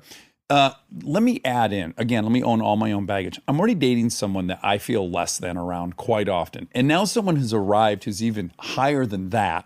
And then he pointed out that I didn't say something correctly. So I'm in a pretty big less than tailspin at this point. And then we go out into this boat. You put yourself in a hole. I put myself. Yeah, Shauna and I talked about it later. Because you were, I want to add the color in that you and Shauna were friendly. In fact, when I had said like, oh, who are we, hanging out with? She was like, oh, my friend Dax, he's so great. He's like one of the funniest people. And she was like, and you guys will get on like crazy because he's actually a primatologist, like literally like that. And I was like, new BFF coming my way. I was literally like, are you kidding? Blah, blah, blah. Dax is a machine guy. You're a machine guy. You're going to geek out on these things. And I was all labile with like new male friend because My experience was and this just shows you like you stay who you are, because I went through so much of my life feeling isolated, not hated, but just unseen. You know what I mean? Yeah. Or literally the kid who's driving around in the Ford Escort trying to find the party based on the flow of cars. You know what I mean? Because no one's told me where the party is. Yeah, which right? way are they all going? Yeah, and I never, ever felt in with any tribe, any clique, anything. Yeah. So I'm driving around alone listening to the Smiths. Oh, and, I love the Smiths. Yeah, and Springsteen and the Clash and going, I gotta get out of here. Like I gotta get to anywhere where someone is like, come on, come play with us, right? Yeah. Or who even likes the same things I like. But in my head, because when we met, you got set up to me as literally like this person's like all the things. I'm like, great. And then I probably started acting really alpha and aggressive. And I thought again, I was like, I went to wow, I have not rated.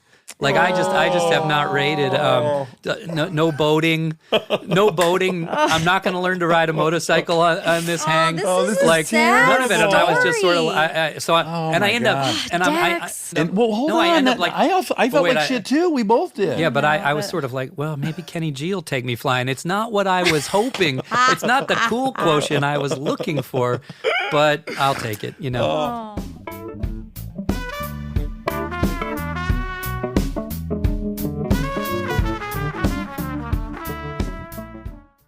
Okay, so here's one of my theories. All right.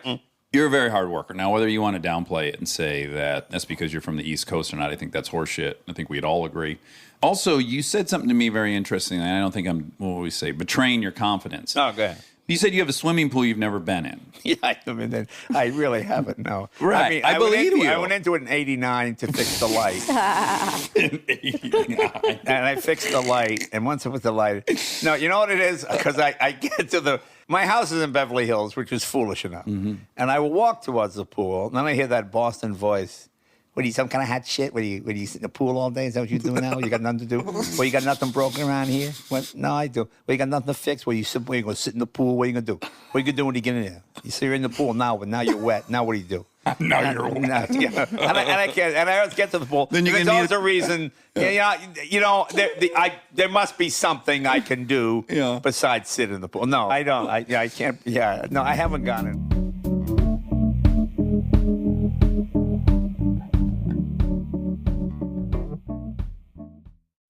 But the thing I really want to say about you is in your group of friends that you are the hub of, and we are all spokes of, there's about 40 of us. I think your Christmas party has at least 40 people at it, maybe 50. Yeah, I think so. Over the last 11 years, if I had to list 100 most joyous times of my last decade, 60 of those things are at your house. Oh, wow. I don't think you'll ever understand the value and warmth and love that you add to all of our lives. Ugh. It's incredible.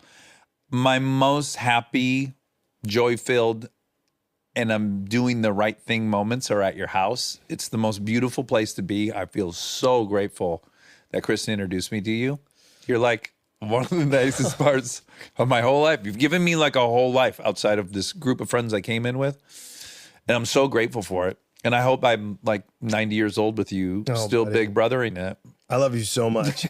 We feel the same way about you and KB. And you give you guys so many people's life meaning. Oh, gosh. It's really generous. And I'm really, really grateful. And I know Monica is too. I am. Do you want to concur, Monica? No, I think you stole the show. Yep, per usual. Hold on, Monica, go ahead. How do you feel about me, Monica? I feel the exact same way. I love you so much, Monica. And I'm so happy for you that you have found this space with Dax and you have this going. It's amazing. Should we bang our private parts together, all three of us? Maybe we should. Oopsies, oopsies, oopsies. Oopsies, oopsies, oopsies.